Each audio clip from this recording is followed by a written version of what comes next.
Oh, yeah. Welcome in, everybody. Happy Friday to you, Ben and Woods, 97.3 The Fan. Let's get our heads right on a Friday. I'm glad the weekend is here. We got 4 hours left to entertain all of you guys out there, and I love how active you are already in the chat. Everyone's here and ready to go. Here we are now. Entertain us is what our tier ones say to us every morning, and we're going to do our best. Today's going to be a little bit nuts. I'll set the menu in the next segment, but I'll just tell you right now, it's going to be a little bit bananas, a lot of moving parts and whatnot. But it's great to be here. I'm Woodsy. That's Paul Reindl. He's the executive producer of the program. Good morning, Paulie. Hey, how are you? How am I? I'm sick of myself. Yeah. Is how I am. I am absolutely exhausted with the sound of my own voice, and my brain is mush. Paulie texted me last night. He said, so we got AJ Preller coming on at 8. Any idea where you want to go with him? I'll get some stuff down. I'll write it down on paper for you tomorrow. I go, I have no idea. It's 8 o'clock. Good talk. Yeah. I go, it's 8 o'clock. My brain is absolute mush. I mean, Paulie, I couldn't think of one question. Now, some have come to me, after a little bit of a rest and reset. Oh, send them over. I'll write them down for you. I think I have them upstairs. I'm not sure. But I'm more of a I just like to have a conversation with AJ Preller. Now, he's not the easiest to have a conversation with, so hopefully he's in a fine mood this morning. Guys. Good morning, AJ. I'm looking forward to talking to you at 8 a.m. Yeah, I'm sure you are as well. If I had to guess, I'm sure you're elated to talk to Woodsy and Paul today. But I'm tired of myself, Paulie. I have just too much me in my life right now. I need to go away for a weekend.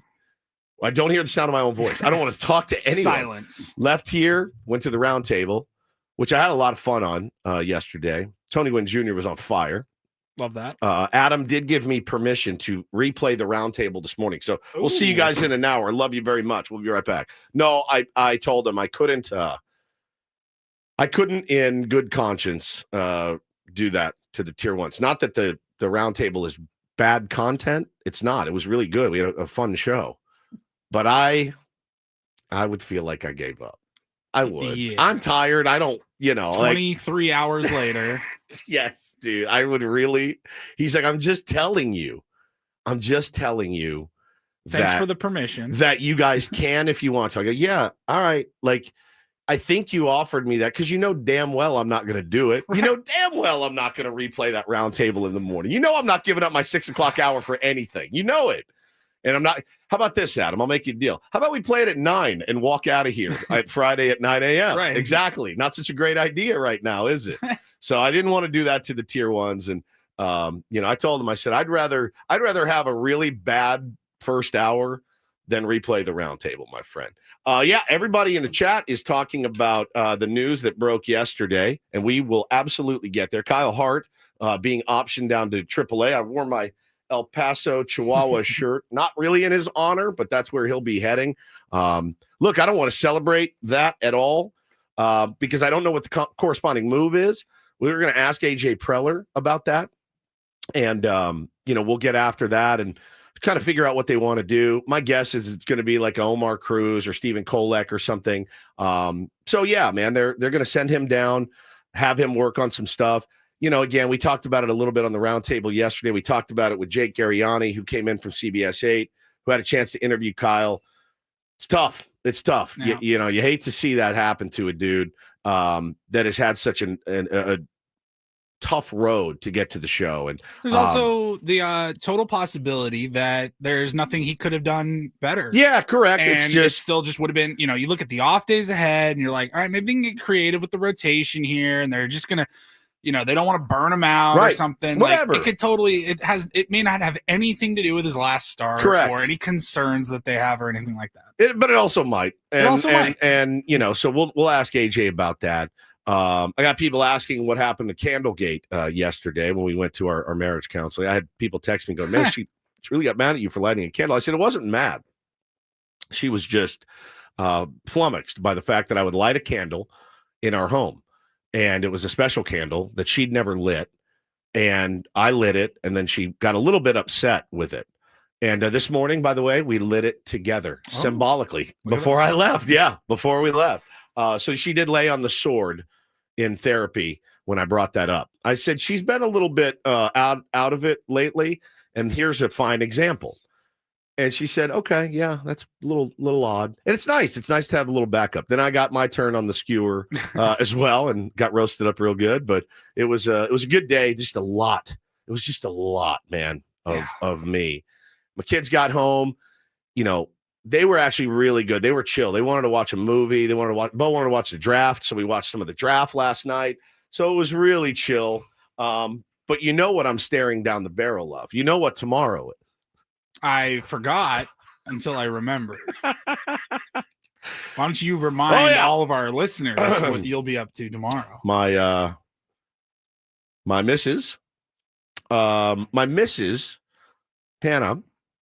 Volin told me that I have to be the MC for the fundraiser for my son's elementary school. And you're a popular person. You're good at talking. You're a broadcaster. Yeah, it makes sense. Does it? Yeah, absolutely. I'm a radio personality, right? emceeing an event, hosting an event, that is a very normal thing for a radio broadcaster to do. I would have liked, especially for charity. I would have liked in the future to just attend. I like to attend things. Oh, I don't. But if I have to go, please don't make me work. It's already a lot to ask me to go to actually on a Saturday night, put on clothes, go somewhere when I could be sitting at home on my ass watching a baseball game. It's already enough. And now you say, not only do you have to go, guess what? You got to work. You're working. Yeah. You're working this event. It's actually, no, you get paid for work. You're volunteering at this. I felt that last fall. Had to go to a wedding up in Palm Springs. Yeah. Got to go to a wedding. Got to go to a wedding in Palm Springs. But I didn't have to be a part of the bridal party. Like the last 4 weddings I had been to, I was in the wedding. The groom's party. It'd be weird if you were part of the bridal party. Don't they call it? I don't know. I thought that was for the bride. I thought the bridal party. You're a groomsman. Yeah, but I thought the bridal party was maybe you're right. Both. You might be right. But the last 4 weddings, I was in the wedding. I had to be a part of it. Yeah. Megan sits by herself or with some friends in the crowd. For her. I've got to do photos and I got to do setups and all that stuff. And so the last wedding that we went to, I had nothing to do with it whatsoever. I got to just go and attend and drink and hang out and have some fun. And we're like, this is how it goes. I'm like, nobody ever asked me to be a part of your wedding ever again. Ever. Yeah. And for this, I'll give you 2 gifts. I'm look, when she told me you're doing it, I said, oh, okay. All right. I mean, what do? You say, all right, I'll go do it. This thing's 4 hours long. Starts at 5. And Paulie, as I mentioned before, if you missed this, the theme for the night is coastal country. So, I mean, I don't know what I have jeans. I have a pearl snap shirt. What is coastal country? Like flip flops with your cowboy hat? Probably have no idea. I'm legitimately asking. So was I. I have no. Western night. Okay, got it. If you called it cowboy Western night, cowboy night. Coastal country, he really throws a monkey wrench in there. Are you going to get a mullet, a fake mullet? I don't know what. I mean, I have what I'm wearing, but I don't know if it's sufficient. I have no idea. So I'm doing that tomorrow night. Here's the other issue. So I got an email from the people that are organizing it, and they sent me a very rudimentary schedule from 5 to 9. So 5 to 6:30. Guest arrival, drinks, food, music, raffle, silent auction. 6:30, silent auction ends. 6:45 to 7, raffle winners to be announced. 7 to 7:20, casual line dancing lesson taught by some moms. And then 7:20 to 9, DJ and dancing. And then it was a little bit more detailed. They have a magician that's coming up, so I'll have to intro him. But then they asked me if I have my own PA. I don't have my own PA. I'm not a traveling host. So I said, I'm going to need a PA, please. And then I wrote back last Friday. Making all your demands. Yeah. I said, is there a script that I'll be working off of? And they haven't responded. So they need a car to pick me up. Well, internal temperature of 70 degrees. A low riding sedan. A lower entry sedan. So I'm going to that. There's a better than decent possibility, Paulie, that I spend my Friday night tonight watching the Padres and and punching up a script for myself, right? Like getting the sponsors and stuff in. I really have no idea what this This is a great way to get started. It's a great night to be a Tiger. I'm here with my family. That's coastal country. That's how you do coastal country. I'm here with my family. Hey, good evening, everybody. We are so excited to be in the great state of California. It's such a blessing to be here with y'all tonight. I'm so happy. I'm a coastal country cowboy. I don't know what to do. So that's a 4-hour gig tomorrow night, Polly. That's what I'll be doing on my Saturday night. Or I could do it in full Schilt voice. Hey, cuz, how y'all doing? It's old Shilty. Why didn't they have Schilt do this? I guess he has a game to manage, but I feel like he's more of a coastal cowboy than I am. Is he not? Yes. So I just, man, I don't know. I don't have a big belt buckle. I don't have boots. My boots are like, they're not boots. They're just like little short boots. I have a feeling I'm not going to like the music at all. I thought my opening line might be, hey, everybody, make some noise if you like Morgan Wallen. And the whole place will rip up in applause. And I'll be like, security, can you escort all of them out of here so we can get this party? Now, this isn't a roast. Yeah, I know. It's not a roast. I can't get in. You just go up there and start insulting hey, people. How you doing? God, you look pathetic right now. Sucks, dude. Hannah goes, you're literally from Texas, living on the coast. I know. You are a coastal cowboy. You couldn't find less of a cowboy than me. You couldn't if you tried. Take the cow. I'm a boy for sure. That's it. That's as close as I get. I am no freaking cowboy. So can't wait to tell you guys how that went. Now, from what I understand, too, I've never been to one of these fundraisers, Polly. You know how parents get on a night out. They get nuts. And so I heard it gets wild, like wild there. Parents are out. They got a few hours to kill. Now I'm going to be working.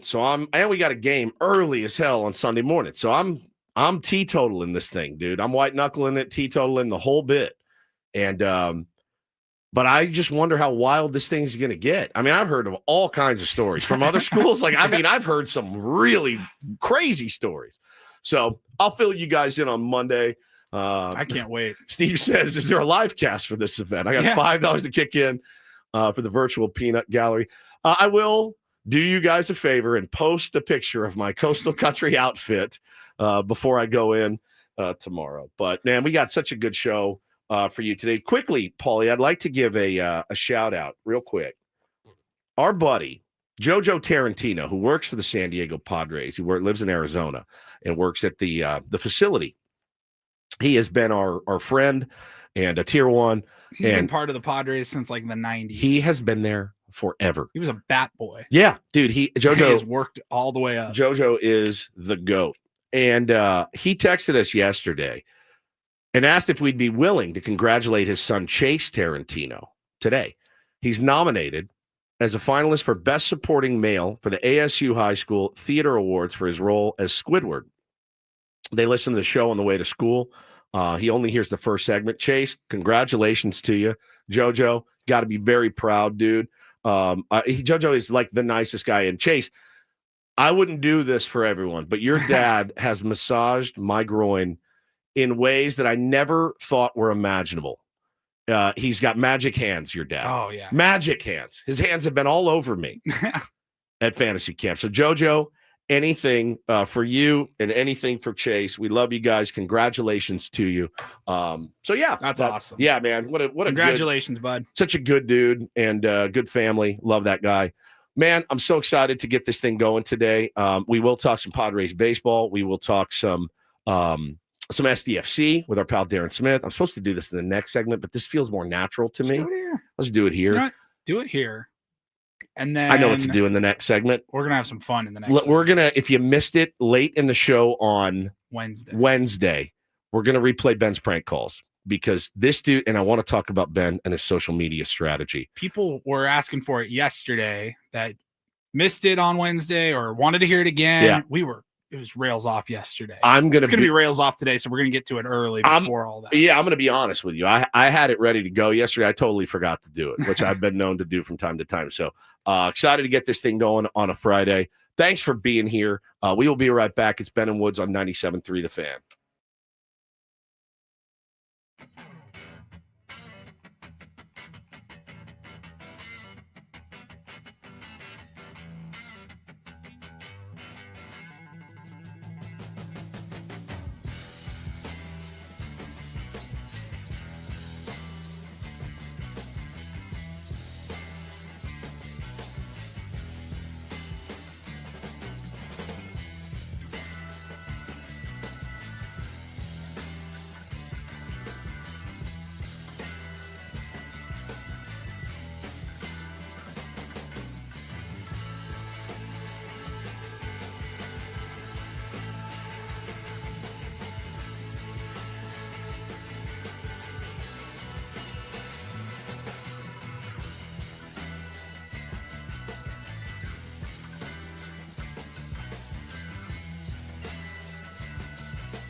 Hey players, things are about to get real here in San Diego. Introducing the all-new Jamul Casino Resort. With a 200-room hotel tower, exciting new eats and drinks, plenty of new places to play, and a luxe spa and salon. Hello, rooftop pool and deck. It's where players can play their hearts out and enjoy all the perks that come with it. It gets real this summer at the all-new Jamul Casino Resort, the players' place.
Hey players, things are about to get real here in San Diego.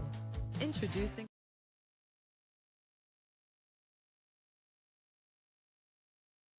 Normally we set the menu here. I can do it quickly. Our pal Julian Gaudio coming in from Fox 5 at 7 a.m. Going to hang out with us just like Jake did yesterday. It's Ben's competition. We'll see who's the best, basically, is what that is. The great Darren Smith will be joining us. We don't know if it's going to be over Zoom yet or if it's going to be just on the phone at 7:35. And then we'll be joined by the president of baseball operations of the San Diego Padres, Mr. AJ Preller himself. And then at 9, I'm very excited about this. This is awesome. Had a long conversation with him yesterday. Carlos Quentin, former Padre, is going to be coming in, talking about something that he's working on for youth sports. And really, just talk baseball with Carlos Quentin. I love that man. I love him. So when I told my wife yesterday that Carlos Quentin was coming in studio, she lose her mind? He was so nice. Yeah, he's the best. Now, wasn't he like known for like fighting somebody? And yeah, that's Greinke. Probably what he's known for. Yeah. At least best here in San Diego.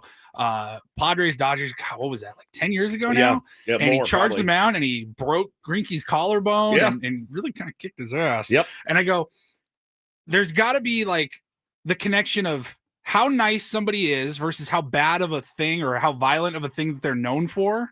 There can't be anybody better. Like, he is the nicest, sweetest guy, and yet he's known for like this violent act. He is. I mean, to talk to him yesterday about some of the challenges that he's faced as coaching his kid and all that, and some of the challenges these kids are facing. I'm so excited for you guys to hear about what he's working on. And I downloaded it last night, but when I messed around with it before he went to bed, it's awesome. It is awesome. Nice. And I think every parent of a child out there is going to really like it. And honestly, whether they play sports or not, it's so beneficial. And I think this thing is a really, really good idea. And he's really passionate about it, as am I. And I know a lot of the tier ones are as well. And any chance to get Carlos Quentin in studio, I'm here for it. So, man, we have, like I said, today is going to be honestly drinking from a fire hose. We have so much to get to.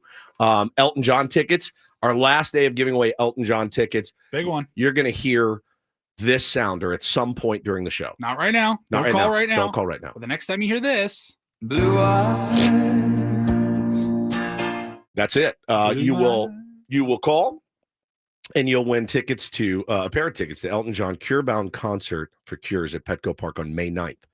Proceeds from the show go towards cancer research in San Diego, and this will be Elton's only planned U.S. appearance this year. See Ticketmaster.com for details. That is a funny clip, and it's an old throwback to the very first radio show I was on. Our host used to do that all the time. Blue eyes. It's so good. So it definitely brings back some good memories on a Friday. I wonder if that's on the playlist, on the set list. Guaranteed. I went in yesterday, Paulie, after counseling, after going to hit with our buddy Boggsy. I went in to get my my body work that I go. My buddy in Oceanside, Chris, Resolve Sports Therapy. He's a wizard. If you got sore quads and knees, whatever, he just gets in there and just. I have a sore left knee. He's got you, dude. He has got you. He's unbelievable. So I lay down and he starts grinding on my quad, and he goes, "I was dying when I heard Ben's prank call." He goes, "But I caught it like right at the end." And I go, "Oh, well, then I will replay it for you tomorrow." Anytime Ben goes out of town, Paulie and I are working. We know when he's going out of town, right? So we work for. These are annual trips. It's like we work for like a month in advance to collect little nuggets, and then we can use them in prank calls. Here's all that we've done on all of his trips. Oh, you want them all? Yeah, give him. You want them all? If that works, I can. Does that work for you? Yeah. I mean, we're going to run a little late in the segment, but I don't care. Let's see. We had here's two more. We had so his July trip that he takes every year. We called Another Broken Egg. Yes. In Fairhope, Alabama. How we found them, I don't know.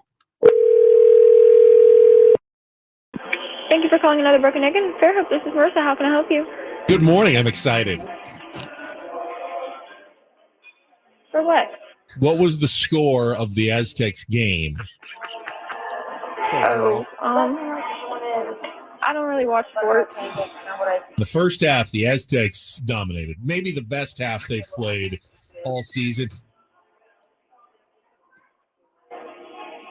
I got called out by my 19-year-old last night. You got what? I got called out. To choose, though, Reese Kinnear as the person to set the tone in your game, to me, is an indictment of a couple of things. Yeah. I'm sorry, I don't follow. How is it hanging? Oh my God. I like good, firm banana. Yeah. She's like, what is happening? Poor The girl. Lakers shot 57% as a team and still lost that game. And It's just, that poor girl. it's just- We called her back. We called her back and immediately. We're like, apologized. we are so We're sorry. terrorizing her. And then this was a year ago yesterday on his Las Vegas trip. We decided to call a local gentleman's establishment in the Las Vegas area. This is unbelievable. Thanks for calling Put Against Sam. Shiana speaking. Good morning. Good morning. I was disappointed with last night. What happened? You could see it all falling apart right there on the stage. Oh it my was God. horrible. What was he even talking about I to don't pull know. that? Okay. I'm going to need at least a couple of $100 bills. Is this a joke? I have no idea what you're talking about. Would you like to speak with the manager? I know that the Lakers aren't going to win the championship. They're probably going to lose to Denver anyway. We had her tickled. Okay. We had her tickled. I like dude. watching LeBron and Anthony Davis. Yeah, I know you do, Ben. You can't stop talking And then about she it. hung up. So Oh God. then earlier in the week, you and I went to the Beat Laboratory. Yep. And we were cooking. We were cooking. We were cooking. We have collected so many drops over the last couple of months. Weed. It was all all centered around Ben and his marijuana addiction. And we called 4 or 5 yeah. different dispensaries all across the country. And this is what it gave us. How can I help you? Good morning. Good morning. Where could I find some marijuana? You can be okay. Loose cannabis? Hi there. How can I help? I don't even have a vape pen. This sounds automated. Loose cannabis? Ganja, a.k.a. cannabis. That's it. Done. He's done. You know, ganja, aka Can I help cannabis. you? Hey, how's it going? Not too bad. How are you? I'm not a drug dealer. Good morning. Hello? Spliffa bossa in me head. Bueno? Wait a Everybody must get stoned. That was it. How can I help you? Good morning. Hi. Hi. Where could I find some marijuana? Right here. Where can you find some marijuana? Where could I find some marijuana? Ganja, a.k.a. cannabis. At our dispensary? I like a blunt or a big fat bowl. We have blunts here. That's my Okay, favorite. now you're talking. Now you're talking. How can I help you? I don't even have a vape pen. Right.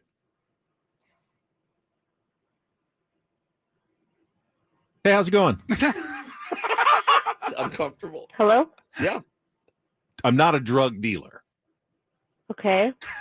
I love the cocaine. Cocaine. Okay. I got her. I love that. Spliffa line. bossa in me head. And Yeah, that's it. Hey, how's it going? Good, how are you? Good morning. Good morning, how can I help you? Where could I find some marijuana? It's so good. It's so good. The address should be right next to the phone number that you reached us at. I was using my vape pen last night, and it was great. Okay. All right. okay. All right. Thanks for telling me. Let's smoke that bowl, hit that bong. This is a prank call, but you really have nothing better to do. You You're got kind us. of a loser. Yeah. Yeah, we are kind of losers, and but that brought me so much delight, Paulie. Whew. I'm already looking forward to Ben's next vacation to figure out what vertical we can go in next time. So many choices. So many choices and so many vacations, and we Yeah. have blunts. he hasn't heard it yet. I'm assuming. I haven't sent it to him. I don't think he's been listening. Well, I don't think so either. But his social strategy since he's been on vacation, as I mentioned yesterday, is a little bit odd. He did post the hats that they were wearing. And then yesterday, he posted a picture of their scorecard. Well, again, he hadn't posted anything until you texted and be like, hey, post something on social media. So we have something to work with. Yeah, give me something to work with, and we can update, people on what you're doing and how you're doing. So he posted yesterday just the scorecard before his round with his name on it. All right. So still haven't seen where he's at. No. What it looks like. Not a picture of the course. Nothing. Then after that, he posted the whiteboard with his name on it. And what I've realized is that he really likes taking pictures of things that have his name on it. And that's all that he's posted. Nothing on Twitter. No Twitter whatsoever. 3 pictures on Instagram, the hats we wore, the scorecard, and the whiteboard with my name on it. That is all he's posted. Again, from this stunning, beautiful golf course in, beautiful Las Vegas, out in the desert. Right. Stunning. I want to see what you're working with here, Benny. And nothing yet. He did text me a very detailed round summary yesterday. He played very well. He shot a 74. He wanted everybody to know, but they still lost. He believes that the guys he's playing against were sandbagging their handicap. He's not happy about it. Oh, boy. He's going to give us a shot-by-shot recap on Monday. I miss him, and I can't wait to hear it. So we got to, from now on, only get him things with his name on it. That's exactly right. So he can just take a picture of it and post it for all to see. So yeah, Benny will be back Monday, but the show is about to go to the next level. We got Julian Gaudio coming in just a little bit. He just texted us, Paulie. I didn't see what he said, but yeah, he will be in from Fox 5. So he's on his way. Okay, good. He'll be hanging out with us. Darren Smith, AJ Preller, Carlos Quentin. What a lineup. It's going to be a fun one. Somebody tweeted yesterday, do you guys only try when Ben's out of town? I go, that criticism stings, but it's also very fair. I mean, they're good guests, but when was the last time we had 4 guests on a show? It's been a long time. It's been months, I would guess. It has been a long time. Outside of fantasy camp, spring training. And I'll be honest with you, I needed the crutch, and I'm not embarrassed to admit. If I break my leg, I think I'm not going to hobble around on a broken leg. You know what I need? I need a crutch. Give me a crutch. To say, do you guys only try? That would mean no guests, and we put in the effort on a ton of creative segments. Exactly. Bids. I feel like more guests is trying That's less. The opposite. I feel like the same thing. I feel like the exact same thing. All right, we will be right back. It's Ben and Woods on 97.3 The Fan.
Hey players, things are about to get real here in San Diego. Introducing the all-new Hamul Casino Resort. With a 200-room hotel tower, exciting new eats and drinks, plenty of new places to play, and a luxe spa and salon. Hello, rooftop pool and deck. It's where players can play their hearts out and enjoy all the perks that come with it. It gets real this summer at the all-new Hamul Casino Resort, the players' place.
Welcome back, Benny Woods, 97.3 The Fan. Happy Friday to you. Benny is on vacation. He'll be back Monday, and I'm looking forward to having him back. Can't wait to hear how his trip went. I wonder if they got a little wild at all, or is it just been straight up golf? By wild, you mean like I wonder if they went out at all. Scrabble party. Had a little wine, had some, I bet they had some good food.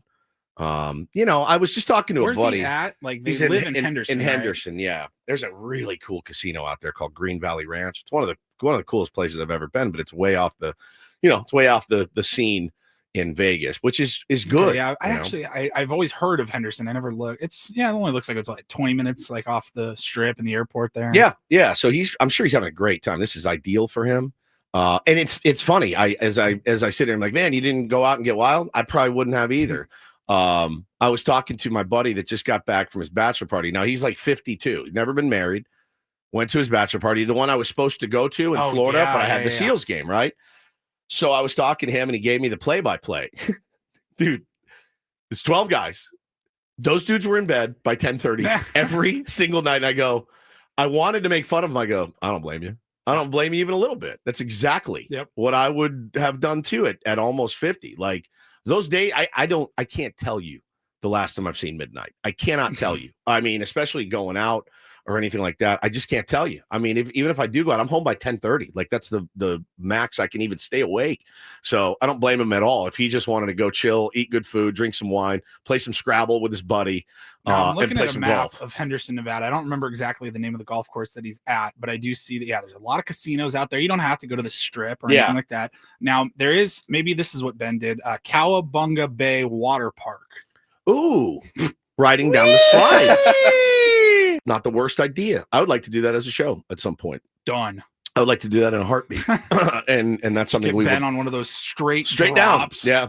That's the only thing in my life, Paulie, that I have that I remember when Ben told the story when he went skiing with his dad and he got halfway down and he crashed and he goes, I'm not doing this. And he had to walk down with his skis. His dad had to carry his skis.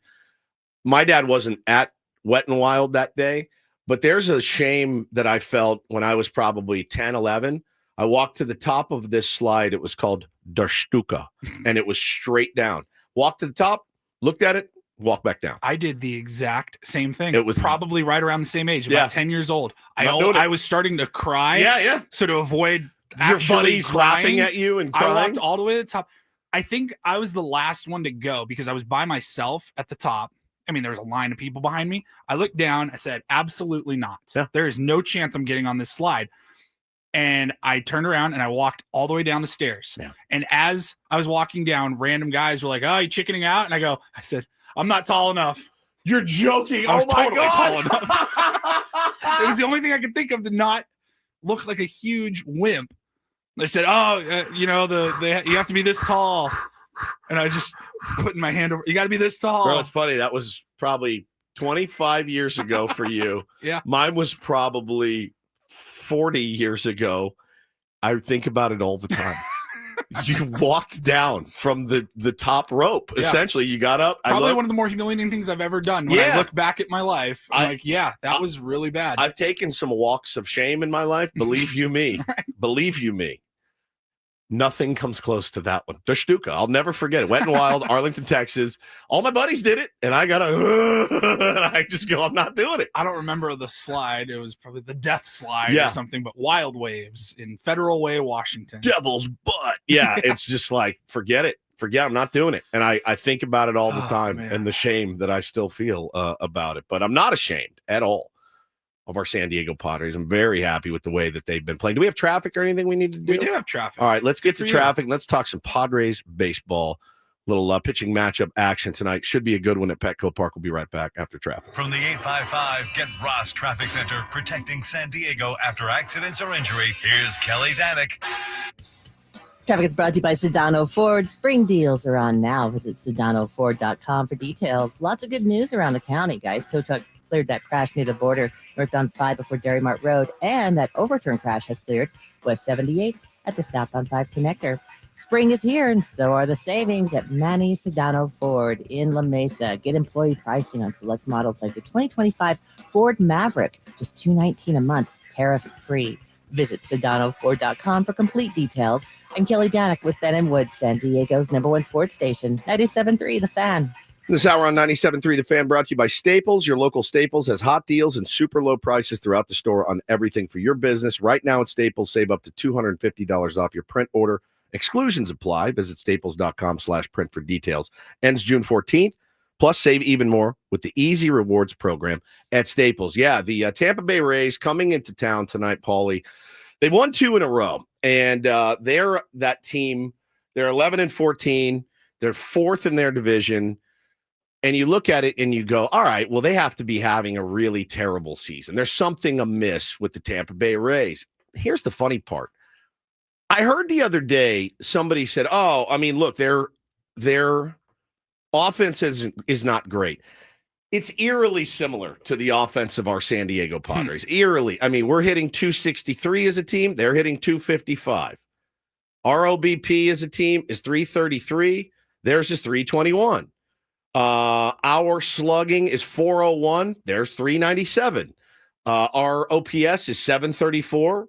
Theirs is 718. I mean, these teams are sounds like we're just a little bit better. Just a little bit but better. Yes, very, very comparable. As far as it's almost a mirror image. And they're coming in again, a little minor hot streak. They won 2 straight, but Shane Baz is going to take he's going to toe the slab at Petco tonight.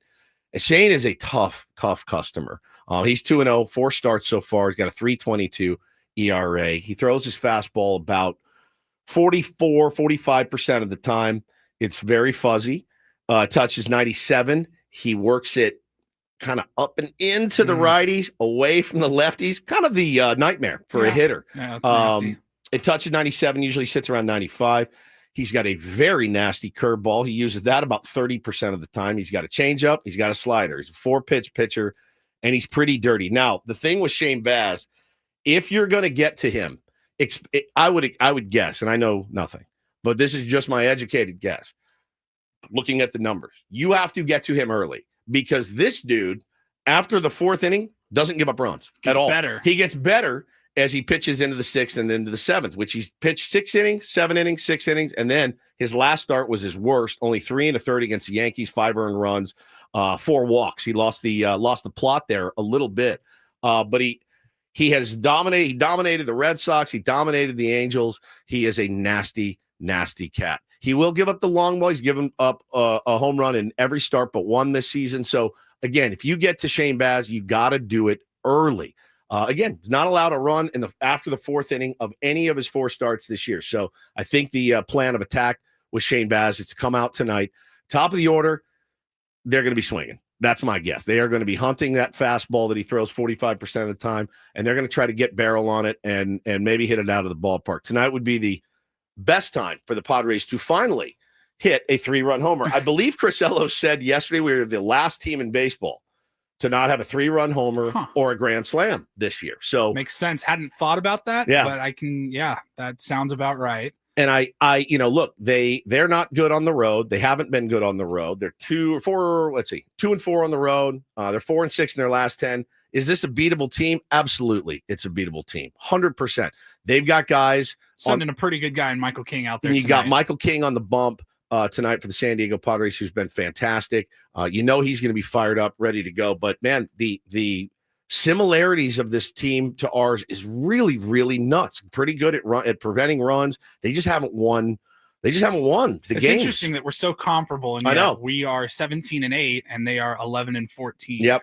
And they 12-1 for the Padres at Petco Park. Obviously, a big home field advantage. I know that the Friar Faithful are going to be out there tonight in droves, as they always are. It's a Friday night. You said you're going tonight. I'll be there tonight. Not a boy, dude. Sitting in the Odyssey seats? Yeah, we got work seats. We're in the 200 level. All right. On the third base side. Good for you guys, man. Tonight, What's the bit tonight?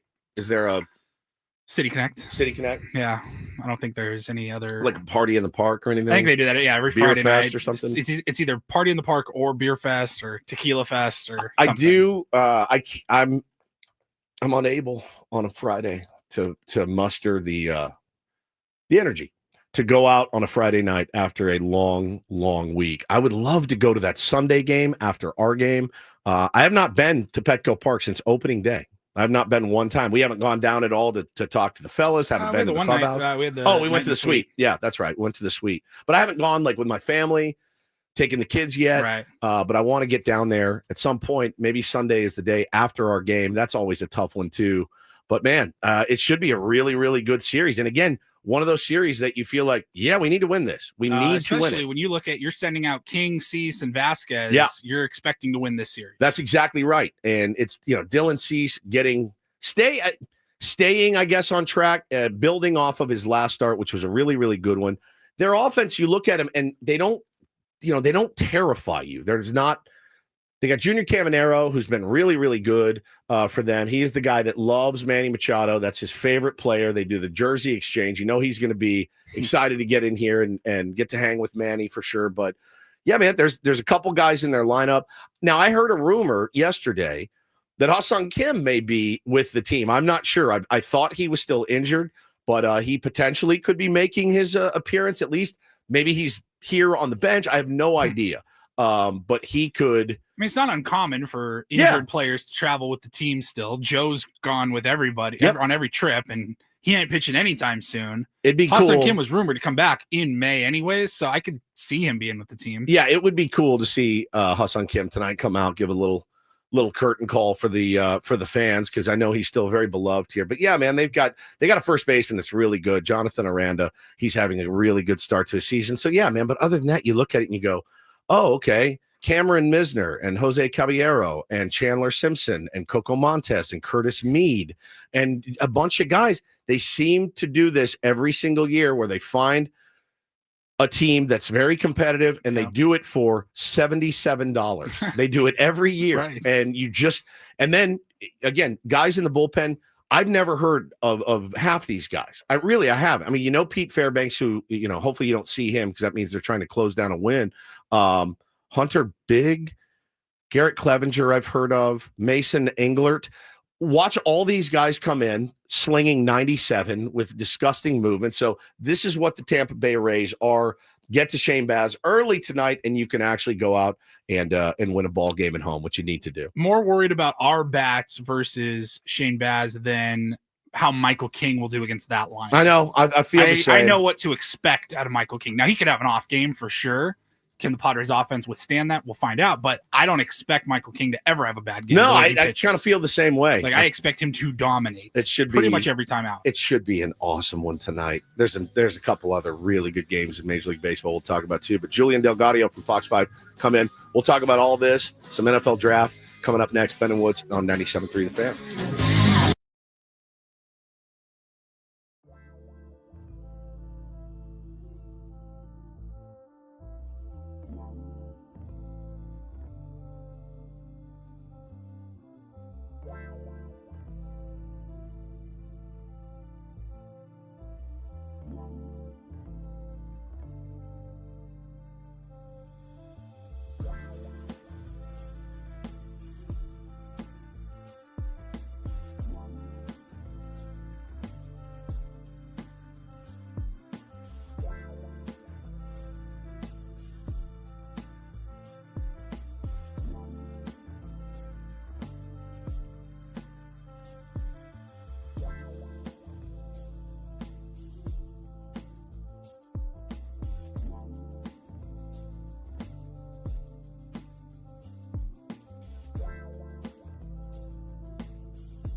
Friday. Welcome back, Ben and Woods 97.3. The Fan. Lovely to be here with all of you guys out there. And we're joined by a very special in-studio guest. We're calling this segment Ben's Competition. Julian Gaudio from Fox 5 joins us. Good morning, my friend. Good morning. Welcome Thank you in. so much. Thank you.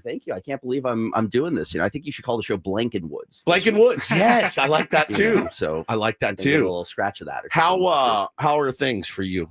Doing well. I gotta say, I was telling Paul on the ride up here, like it's amazing how early you guys have to wake up and do all this stuff. I had so much anxiety last night. I woke up at 4. I woke up at 5. I had this impending doom that I was just going to be so late to this for whatever reason. Welcome to my literal nightmare, man. Honestly, you'd think after 15 years doing morning, I've never done another shift. Really, I filled in on other shifts, but the actual shift, you think that it would get easier. It never gets easier. Never get used to it. You never get used to it. I have to say too, like Padre games that go late, you go into extra innings and stuff like Buddy. that. Not that you wouldn't, cheer for good baseball, but that's got to be.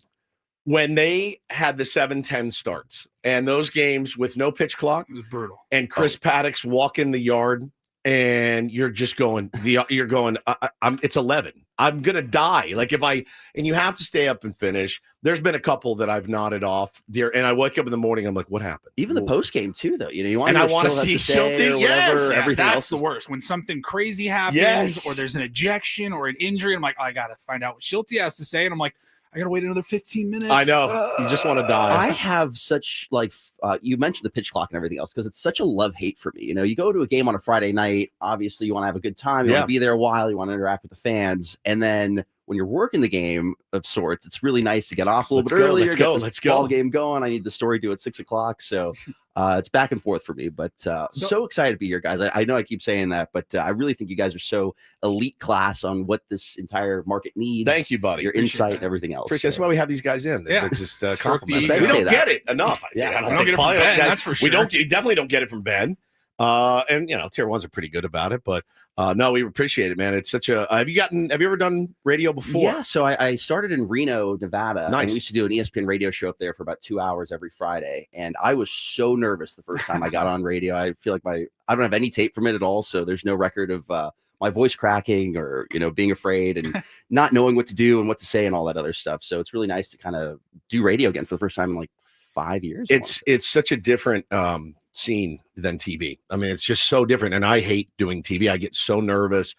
I hate the way I look on camera. Paulie has shoved the camera right in my face for the last year or so, maybe 2. And I am in awe that when I watch Ben on the news and just how polished and professional, and you and Jake we had in yesterday, it's incredible. That's the biggest difference. Is everything is so short. Yes. Condensed. Yes. You got to time it all out perfectly. Yeah. You could take an 8-minute interview, trim it down to 30 seconds. That's exactly right. We're the exact opposite. We're we have a stretch. Let 4-hour it breathe. canvas. Yes. And No, we're just we'll get to it. We'll get to we'll it. get there. Don't worry. We'll get to We'll it. be there. We'll be there eventually. No, a TV is its own monster, though. I feel like there's so much anxiety and adrenaline that goes into the launch of all that stuff. But I feel like radio is really the final frontier of true sports broadcasting, diving into the X's and O's, talking, what works, what doesn't, and really getting to know players on such a different level. Because, we're always searching for that 30, 45-second soundbite. And if it goes longer than that, you're fighting to editors. You're dying. Hey, please, this is really good. You got to do. Got to leave it in. Is that something that is a common thing for you? Having to so you have editors, they take what you give them and they go, I'm gonna change. That would make me nuts. To have somebody red penning my stuff, it would make me nuts. Yeah, it's my own doing too, because they give me, when I report, 2 minutes, like a hard 2 minutes. 2:05 is me asking for whatever. An extra 5 seconds. 5 seconds, please. We're on for 10 hours a day. What's 5 extra seconds of something like this? We complained to our boss for 5 extra minutes. Hey, I know we're supposed to break at this time. Can we go 5 extra minutes? Yeah. Because we got a great interview. That's or we're exactly talking right. about something fun or whatever. Yeah, 5 seconds. And you're trying to do a 30 for 30 sometimes with, you get the coach of something and then you get the AD of something else. And you're trying to do this breakout thing, and that can be its own separate entity. But then you take, let's say, 3 total minutes to tell a story, but you're only given 4 at 10 o'clock. Right. And there's Padres to talk about. There's other stuff, the bigger stories of the day. Maybe something breaks around 9 or 10 o'clock. So it's a juggling act constantly. But have you done TV ever? Never. Did you get your Never? No. I mean, I've done I've gone on Ben's show. I went on Jake's show. I've done TV hits. And the panic. I'm sweating thinking about it. I just can we get you both on our show at some point? Or is Ben gonna? I don't want to step on Ben Ben's won't toes. care. Ben could care less. Ben's been doing this for 20 years. He's known us for 7 years. We've been on TV with him twice. He used to ask me all the time, "Hey man, do you want to drive down and do a segment?" I go, "No, it's Sunday. I'm not driving down all the way to Channel 10. Are you out of your mind?" His grind though is unbelievable. We talked about it with Jake yesterday. It's insane. I don't know how he sleeps. Do you ever do mornings? No, I haven't. And I do it very scarcely. When I first got hired by Fox, I did their morning show that week. And I think that was the last time I've been on that morning show. I had to wake up that early. But that call is insane too. I mean, it's at 4 a.m. to 10 a.m. You're on, you're reading the teleprompter, you're doing the whole thing, which you're not, just having conversation like this. But it's pretty light and playful. So the mornings are different. it's hard for me to think about doing another shift because it times out. I mean, the getting up early sucks, but bro, at 10:03, I'll be in my car today. Out Done. My For the weekend. For the weekend. Yeah. I'll be in my bed, Julian, at 10:40. Just dead asleep by 11. The Friday nap is the greatest nap in the history of naps. Yeah. And I try to get one every Friday. I try to before my kids get home and I have to attack the weekend. Be present and everything else. I feel like the best nap of the year though, Masters weekend just happened. It is such a good weekend. That's my favorite. That's your favorite. That's top nap of all time. Have you ever gotten to cover the Masters? No, and I have found out that it is difficult to get a credential to that thing. Very. Which I didn't know. I thought that we could just say, "Hey, we're big time San Diegans." How do we? Ben stopped applying. Like he just is like, I don't even bother. And I'm like, bro, you have to. It's your dream to go out there and cover the Masters. But as far as San Diego sports, man, we talked with Jake about it yesterday, and the phrase I use is there's one nut and there's a bunch of squirrels and there's a bunch, you got podcasters, you got radio guys, you got TV people, everyone's out there, newspapers, you got everyone out there looking for the next thread. And I'll say this I'm assuming Padres coverage is probably top of the heap for you guys. I think I always lead with Padres on the weekends. I think that's, what everybody cares the most about. Yeah. And, kind of to your point as well, you add, everybody's searching for that thread. And then you have people who have so much tenure in the market over, for me instance. Yeah. You've been here how long? Since 2020. 2020. So I'll hit 5 years as of July. All right. But it was really awesome though, in that time period, even though it was the pandemic, to kind of learn the Padres through Zoom. Yeah. And to be able to be in all those Zoom phone calls and understand the dynamics, the history, everything else. Cause it's really a crash course. I mean, you get here, you land, and you're supposed to, especially as journalists, know everything. That's right? exactly and right. If you don't have the right answer, you don't have the right, the right thing tone, to say, the right thing to everything say. else, or you think somebody who's really good has a bad week, and you're like, oh, this guy's probably not very good. And you say something like that, then all of a sudden your credibility is completely shot. We do that all the time. If I need a Padre to get going, all I have to do is talk about how poorly he's playing, and the dude inevitably goes off tonight. So Xander Bogaerts, you got to pick it up tonight, buddy. Right. And I mean, honestly, it's this crazy, it's almost this weird curse or jinx or reverse jinx. I don't know what it is, but I'm telling you, we've talked about a player, and that night he's like 3 home runs, and everyone goes to my Twitter and yells at me, and I'm like, I'm happy to be wrong. That's the thing is I want to be wrong in all of that. I do. I want to get that wrong all the time, because that means, Yuli Gurriel, great example. Yuli Gurriel probably he needs to step it up. He needs to be badly. cut. He probably needs to be cut at this. There's no chance the DFA tweets out there and everything else, which is that guy couldn't possibly hit an RBI double tonight. Well, here's the thing. If he's in the lineup against Shane Baz, I mean, it just goes to show you how truly thin we are right now. Right. I mean, we do not have left-handers available right now. Everybody's hurt. And so we're going to be talking to AJ Preller actually at 8 a.m. this morning. We'll ask him about kind of where everybody stands right now. You're obviously missing Jackson Merrill. You're missing Jake Cronenworth. You're missing Jason Hayward at this point. Yeah, honestly, I think he's supposed to be back Sunday at the earliest, allegedly, and then Arise. And you're missing Arise. Merrill come back Wednesday if everything goes correctly. Last I checked on ESPN. But, all right, we'll ask me on it. We'll ask AJ. Again, he's not the most forthcoming person, and he doesn't. I think they do it because they don't want. You want to manage expectations. And I'll tell you what, as it pertains to the Padres and expectations, the coolest thing, and you have had to have seen it since you got here in 20. I certainly have since I got here in 2010. the expectations have changed. For sure. And the expectations have even changed in the last month since the season started, which is wild to say. You know, we were hoping, hey, man, grind this thing out, back your way into the playoffs, however you're going to have to do it, get into the playoffs. The same thing happened last year. The same thing. We traded Soto. We had no idea what to expect after that horrible offseason. Peter died. That horrible offseason.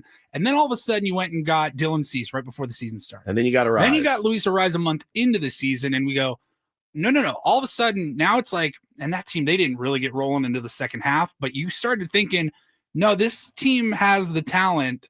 This is no longer like just try to get into the playoffs and hope for the best. Like this team should win now. And for sure, I also think that, you know, looking back at it, we won the Soto trade by far. I mean, yeah, you look at it now, the Yankees lost him and you were able to flip a prospect to get Dylan Cease. Now we may lose Dylan Cease, but Michael King, we may lose Michael King. You never know. There's still, you know, it's still one of those deals where you're going to look at it in 10 years and go, all right, this is, you know, this was great or this was whatever. But the fact that the Yankees didn't hold on to him, I mean, it feels like a dub, man, for sure. But, you know, circling back to the expectation itself, you know, they haven't lost 3 games all season in a row, you know, and obviously that could be in the cards for them tonight with everything else. Hopefully it's not, and we're not talking about that. But this team, it's so wild because you look back, I think it was 2 years ago where they couldn't get the big hit, you know, and then they had all the talent. They couldn't make the postseason, you know, this what if. And it feels like ever since Schilt's taken over, especially the second half of last season to now, these guys are thinking big picture. You know, they're thinking, you know, what the ultimate goal is, and they're not going to get set back. And it's interesting, and not to be too critical of Bob Melvin on this sense, but that team that was loaded with superstars, that was supposed to be the guys, just you got to wonder what happened in that clubhouse. Was there no voice? Was there no? I think there was. I think there were too many voices, and I think it was. I think it is one of those things where you look around the room, and I remember when Xander got here. You know, Manny had to go to him halfway through the season and go, "Hey, dude, like you've won World Series. Speak." Talk like you're, and he's like, oh, I really don't know my place, whatever. He's it's like so quiet though. It's unbelievable. Let's go. Seems like so sad. I don't want to ask him. Like, are you all right, dude? Is everything good with you? No. I am with you. I am with you 100%. Yeah. So they won. They did win that one in Detroit. So if they lost, that'd be 2 in a row. If they lost the first 2, it'd be the first time they've lost 3 this season. But yeah, man, it has been. And I said it this week. I'm okay right now with the win one, lose one. You have to stay afloat. And that's kind of been the message. Can't do it forever, but you can definitely handle that now. You can do it until the guys get back. And I've been so impressed with this team. And, you know, you mentioned Mike Schilt. We talk to Schilt every other week on the program. And, you know, it's one thing for a guy to walk in a clubhouse and be like, I'm installing a new culture. Today is the day. Now, I bet you 1 million guys have tried to do that in all sports. We're going to install a new culture. I know Vrabel's trying to do it right now in New England. I know, you know, everybody wants to install a new culture. You have to have buy-in. And the fact that Manny and Fernando and Xander and everybody else said, you know what? And I think 2023, my theory is it was so friggin' embarrassing for these guys that they go, we'll buy anything you're selling at this point. Like, let's try this and see if it works. They started to see it work. They started to, I think, genuinely like playing with each other. And, you know, sky's the limit now. The expectations have changed. It's crazy. You think about that first 10 games that they played in general, too, where they were, you know, stealing bases. They're playing, you know, they're just dogs out there doing everything. Small ball. For sure. You know, everything else. I want to go back to your point, though, about Xander Bogaerts, because I've seen this happen around baseball, and I feel like maybe Petco Park should do this, but Bogaerts tonight, Friday night, probably a sellout, everything else, comes up to the plate for the first time. Everybody standing ovation.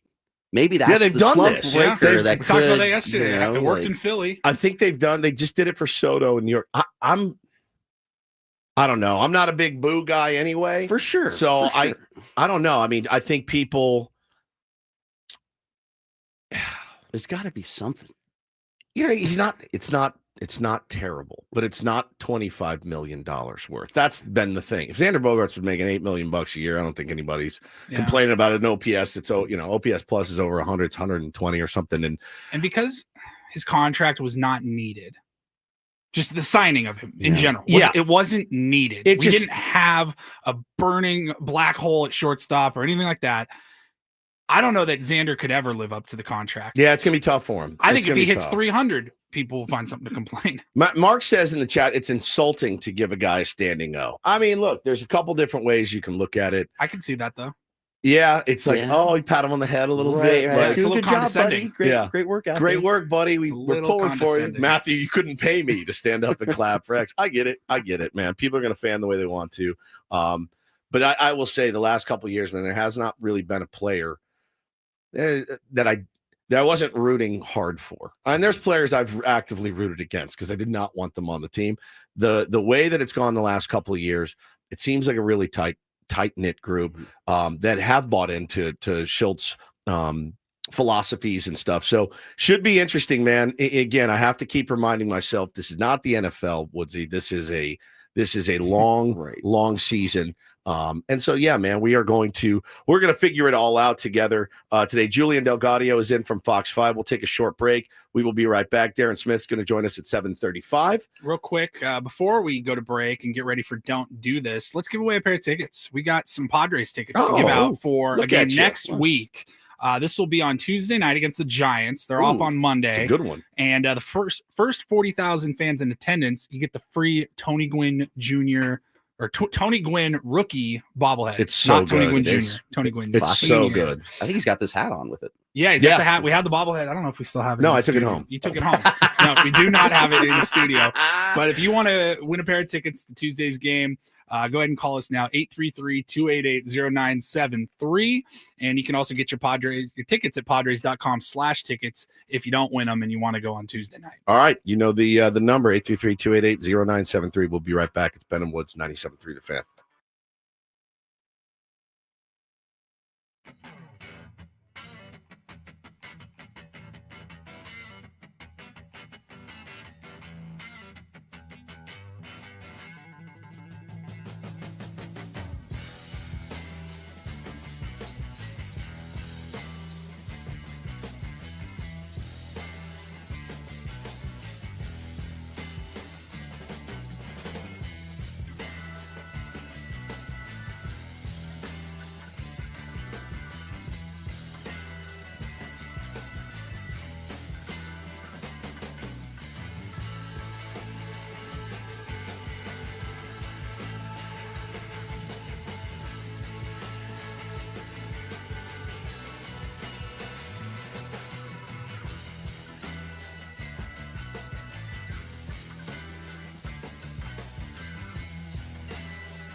Hey players, things are about to get real here in San Diego. Introducing the all-new Jamul Casino Resort. With a 200-room hotel tower, exciting new eats and drinks, plenty of new places to play, and a luxe spa and salon. Hello, rooftop pool and deck. It's where players can play their hearts out and enjoy all the perks that come with it. It gets real this summer at the all-new Jamul Casino Resort, the players' place.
Hey players, things are about to get real here in San Diego. Introducing the all-new Jamul Casino Resort. With a 200-room hotel tower, exciting new eats and drinks, plenty of new places to play, and a luxe spa and salon. Hello, rooftop pool and deck. It's where players can play their hearts out and enjoy all the perks that come with it. It gets real this summer at the all-new Jamul Casino Resort, the players' place. Don't Do This, brought to you by Trust and Will. Don't leave your entire estate, house, kids, and life savings up to chance. If and when you die, do set up a trust or will online at trustandwill.com. It's a lot more affordable than you think. Visit trustandwill.com for more info.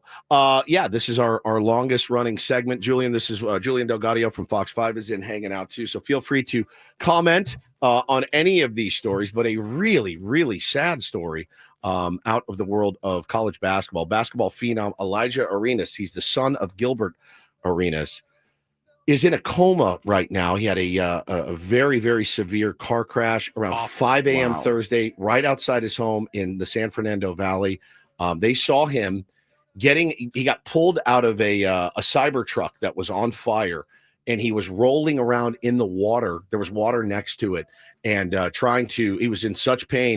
They took him to the hospital. He's 18 years old. I think he was recruited by USC, and he was absolute stud in high school. 31 points, 7.8 rebounds a game, and he got signed to a sponsorship deal. The whole thing, and it is such a sad story. So he has been seriously injured. He's placed into an induced coma. They don't know what's going to happen with him, but obviously, I hope for the best. I really, really do. I can't even imagine. I can't even imagine to the Arenas family. how sad it is for that family right now. So we will keep you updated on that story. Now, this one, I will be honest with you guys. This one is about as dicey of a don't do this story as you can get. And we follow the news. We've seen what's going on, but Club Shay, Shannon Sharp, is in a lot of hot water right now. You guys have probably been following this story. Let me ask you, when it comes to a story like this, how do you guys handle it on TV? Is it just a quick cursory mention? Because he's on a different network, we always shy away from something That like makes it that. easier. That makes unless it much it's- easier. which is nice. We're not an ESPN radio affiliate, so we're just going to back off. Yeah, right. That actually makes sense. He's had a really crazy year, though. Didn't he have his phone on during a little? He did. Oh, yeah. That was little that. rippy time? And we all, yeah. we all had a great laugh about that. Like, oh, he was afternoon delight, and he left his phone on, or he clicked the record button accidentally, and it went out to the world. And that was pretty On embarrassing. Instagram Live or something. I loved his apology about that. Yeah, though. I did He's like, too. I am a healthy I'm man. a healthy man. Like, But now that's PR 101, everybody. now it's come out that he is being sued right now for $50 million by a woman that says that he sexually assaulted her. Now, they had a sexual relationship for, I think, about a year. But we're talking about, at this point, she claims at one point I revoked consent, and he did not appreciate that. He did not respect the fact that I revoked consent in the moment. And now screenshots are coming out. He has resigned, essentially, or stepped away. He put out a statement yesterday. My statement is found here, and this is the truth. The relationship in question was 100% consensual. At this juncture, I'm electing to step aside temporarily from my ESPN duties. I'll be devoting this time to my family, responding and dealing with these false and disruptive allegations set against me. Plan to return to ESPN at the start of the NFL preseason. I sincerely appreciate the overwhelming and ongoing support I've received from my family, fans, friends, and colleagues. Man, when it comes to things like this, it's such a tough road to tread. You have to tread so lightly. But I'll tell you, man, from what I've seen in the text messages, what I've seen of his videos, at a minimum, this is just massively, massively embarrassing, and he should never have been caught up in this. At a maximum, he should go to prison, right? For sure. If that's the case. So it is at minimum, it's enough of a distraction for ESPN to be like, dude, we can't do this anymore. Yeah, this is too much. At minimum. He's too old for something He's too like old this. for something like this. He's 59 years old. You know, with some 19-year-old 20, model. yes, 20 years old. And I'm telling you, man, when it came out that he offered a $10 million settlement, she didn't take it. She did not take it. Wow. $10 million is $10 million. And she said, nope, I'm not doing this. And it just for him, for everybody involved, I hope that this girl is okay, obviously. And it's just a terrible situation to be caught up in. I plan to be back at the start of the NFL preseason. Let's call it August 1. It's really That's in presumptive. 3 months. Yeah. And that's a long time of kind of being out of sight, out of mind. I think that makes it easier for him to just kind of disappear from ESPN and not ever come back. Yeah, but it's very saying, I plan to come back in 3 months. It is very presumptive, man. It's very presumptive I to think also that you can. find it wild, a guy like that who's been there, done it all, in his late 50s, everything else. Like, why is he? What's he still searching for? What are you still looking for? What do you need out there? I searched his feed to pull up that statement that you just read. He's doing like draft coverage on his show last night on his podcast, doing a live stream during the draft. Like nothing is going on. Nothing's going on. Nothing to look at here, folks. Let's talk about Ashton Genty. Well, let's get into some positive news on a Friday, and I was really stoked to see this. DD mega doo-doo. All right, for do this, I love this.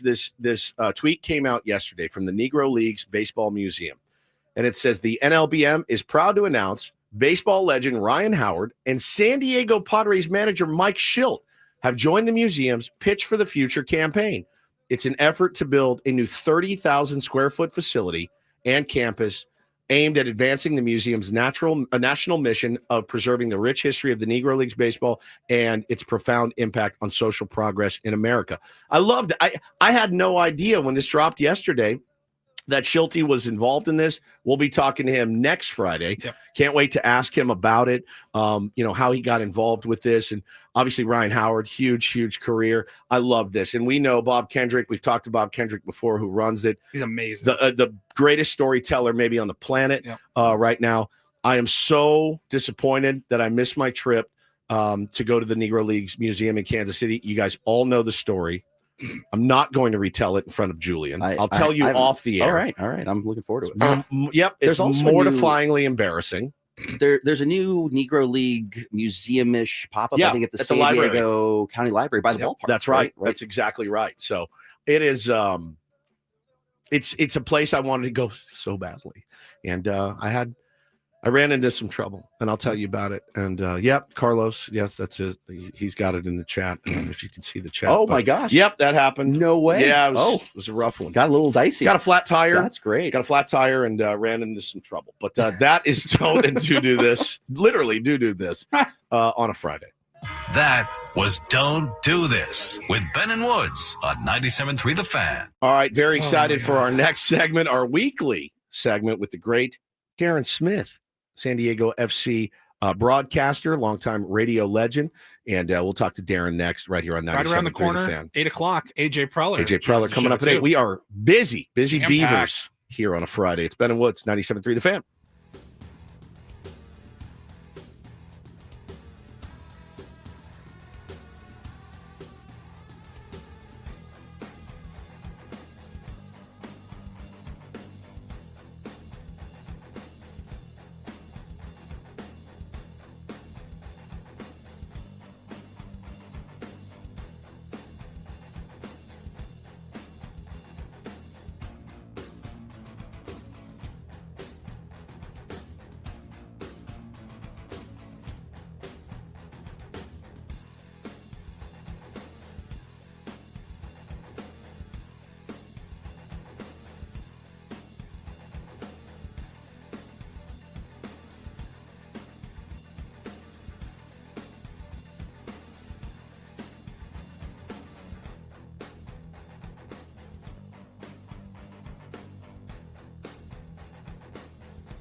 Hey players, things are about to get real here in San Diego. Introducing the all-new Hamul Casino Resort. With a 200-room hotel tower, exciting new eats and drinks, plenty of new places to play, and a luxe spa and salon. Hello, rooftop pool and deck. It's where players can play their hearts out and enjoy all the perks that come with it. It gets real this summer at the all-new Hamul Casino Resort, the players' place.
Welcome back, Ben and Woods, 97.3 The Fan. Benny on vacation. Julian Gaudio filling in today. I mean, it's the media tour today on Ben and Woods here on 97.3 The Fan. We got the great Darren Smith on hold. We will get to him. He's on StreamYard, too, so if you're watching on the stream, you get to see his beautiful face as well.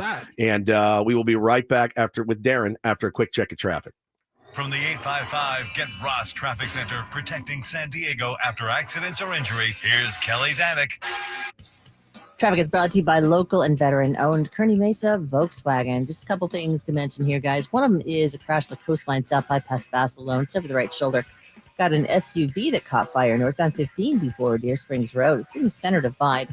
Southbound 805 before the 52. We're getting reports of some metal debris in middle lanes. No tariffs, no gimmicks, just real spring deals at Kearney Mesa Volkswagen. Drive a 2025 Jetta Sport for $249 or a 2025 Taos SE for $259 from your local veteran-owned dealership. For more details about these specials, go to KearneyMesaVolkswagen.com. I'm Kelly Danick with Ben and Woods, San Diego's #1 sports station, 97.3 The Fan. Thank you, Kelly. Let's get right out to our pal Darren Smith live on the internet this morning. He's on YouTube. You can watch him. Good morning, Darren. How are you, buddy? Good morning. How are you guys sound doing? You sound good, man. You sound like you're in the room. Look at you. He's got the background and everything. Look at you. Yeah, Darren texted me, Julian. I didn't want to embarrass you, but he said, "Good God, Julian's handsome." Oh well, thank you. And I said, "I know this sucks. I got to start. I got to start inviting uglier people in." Well, listen, Darren. Last time I saw him, I think we were at Waterfront many moons ago, and that was a pretty fun night, I have to say. But I remember there was an invite to a show that I think both of us we need to get you on Fox and vice versa. Yeah, I do remember that. Actually, it's funny you say it.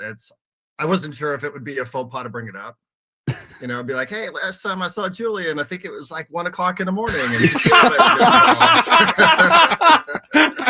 yes, it was. No, that was an awesome night. You know, yeah, I've had some fun nights. Good to see you. I've had some fun nights with Darren. Darren, how are you, man? You got SDFC back in action tomorrow at the Snap, and doing my homework as I did. This is a winnable game, D. Smith. This is actually one I'm going to be kind of upset if they don't win. It's not Colorado Rockies bad, but it's a game they should win.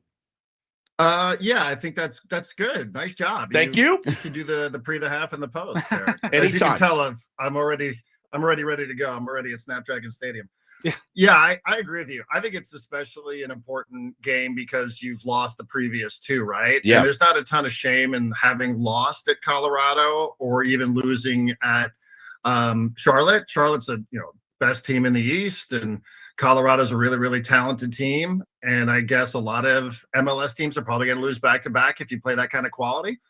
But coming back home against this team and having 6 of your next 8 at home at Snapdragon Stadium, what you want to create, home field advantage is a real thing in Major League Soccer. It was brought up to Mikey Varis yesterday that home field advantage in MLS is even it's more significant than it is in other sports in the U.S. So you really got to win at home. So playing back to back, coming off a 2-game losing streak, 2 games on the road, 6 of the next 8. I think this is the time for SDFC to flex a little bit.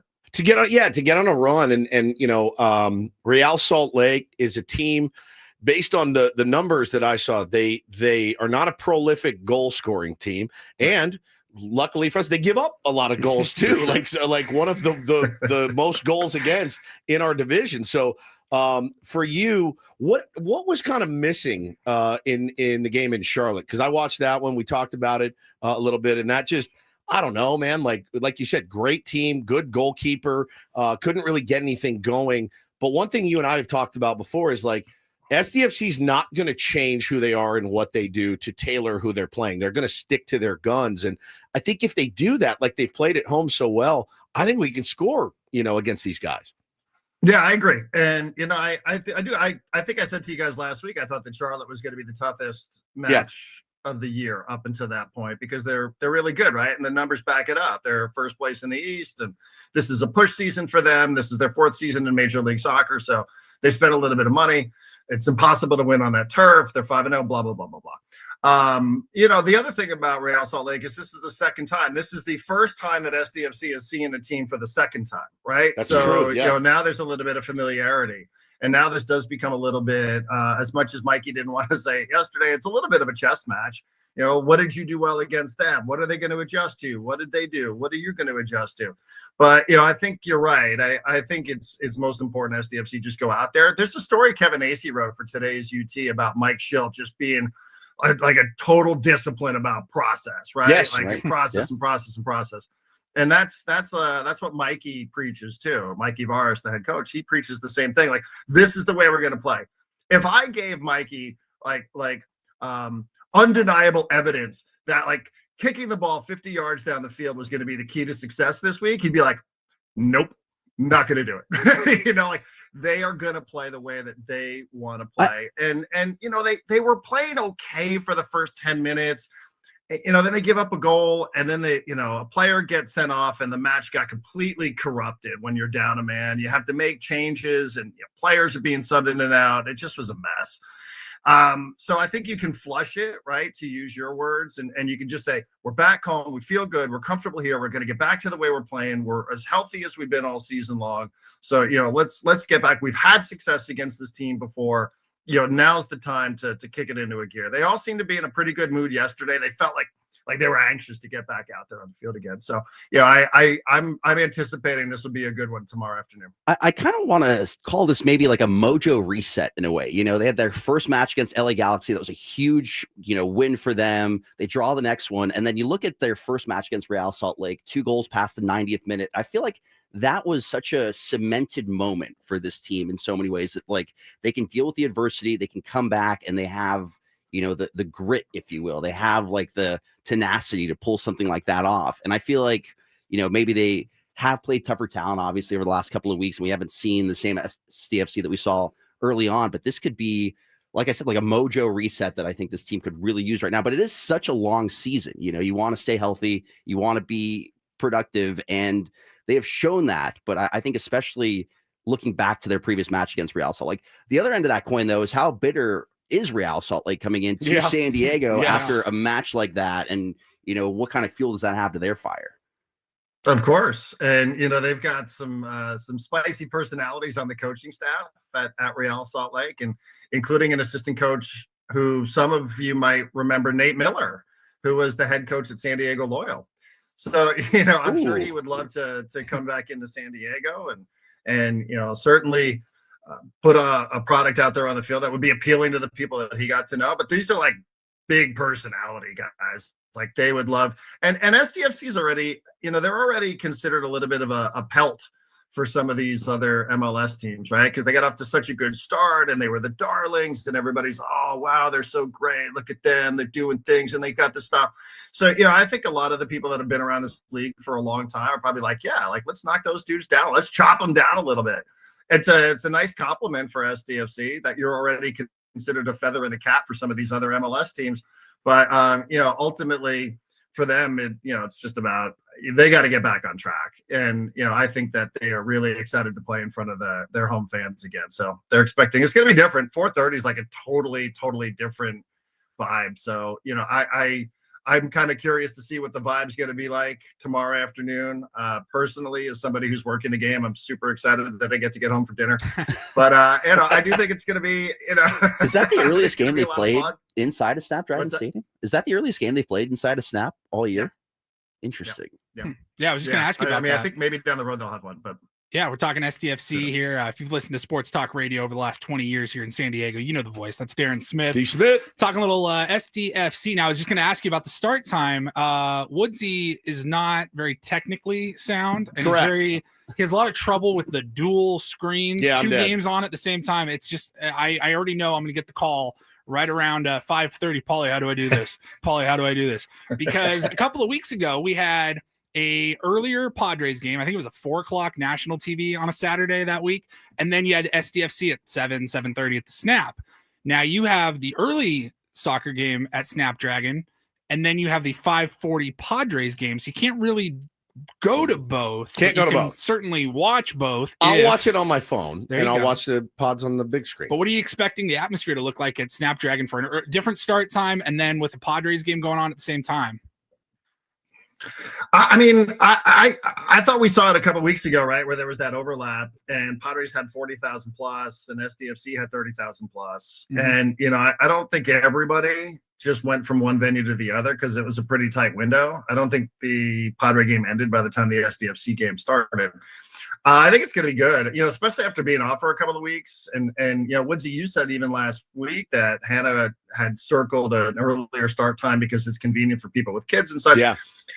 So, I think they're expecting close to 30,000. That's sort of the buzz that I picked up yesterday out there at practice, or as Woodsy calls it, training. So I'm anticipating that it's going to be somewhere in that neighborhood again. I hope so, but it's going to be raucous, like it always is. The supporter section is going to show up. They're going to be out there tailgating as soon as they open up the gates, like they always do. Darren, you talk. Darren Smith joins us on Ben and Woods this morning. You're talking about home field advantage. It's certainly something that's worked at Petco this year. 12-1 right now should be insane tonight. Shane Baz on the bump against Michael King. It's one of the more elite pitching matchups that you'll see tonight. You also get Paul Skeens and Yamamoto in LA. That's going to be nasty. Two of the best. I love Paul All right, Skeens. I get it. I do love Paul Skeens. It's fine. I'll be rooting my ass off for Paul Skeens Yeah, tonight. we all love Everybody Paul will. But the difference this year at Petco and the way the guys are playing at home. I mean, last year was the total opposite. Good on the road early, bad at home. And now you look at this like, bro, these guys don't lose here. It is really helping. I know, soccer, football probably feels a little different, but it's real at Petco Park this year. It really is. And I think the other thing that, and it's been true the last couple of years, I don't know why it's been pointed out or why it seems so much more noticeable this year, is when the Padres play on the road, you're like, wow, that sucks. Like, look at that environment. Boy, that's pathetic. Yeah, 13,000. Who would want to go spend money on that place? That looks terrible.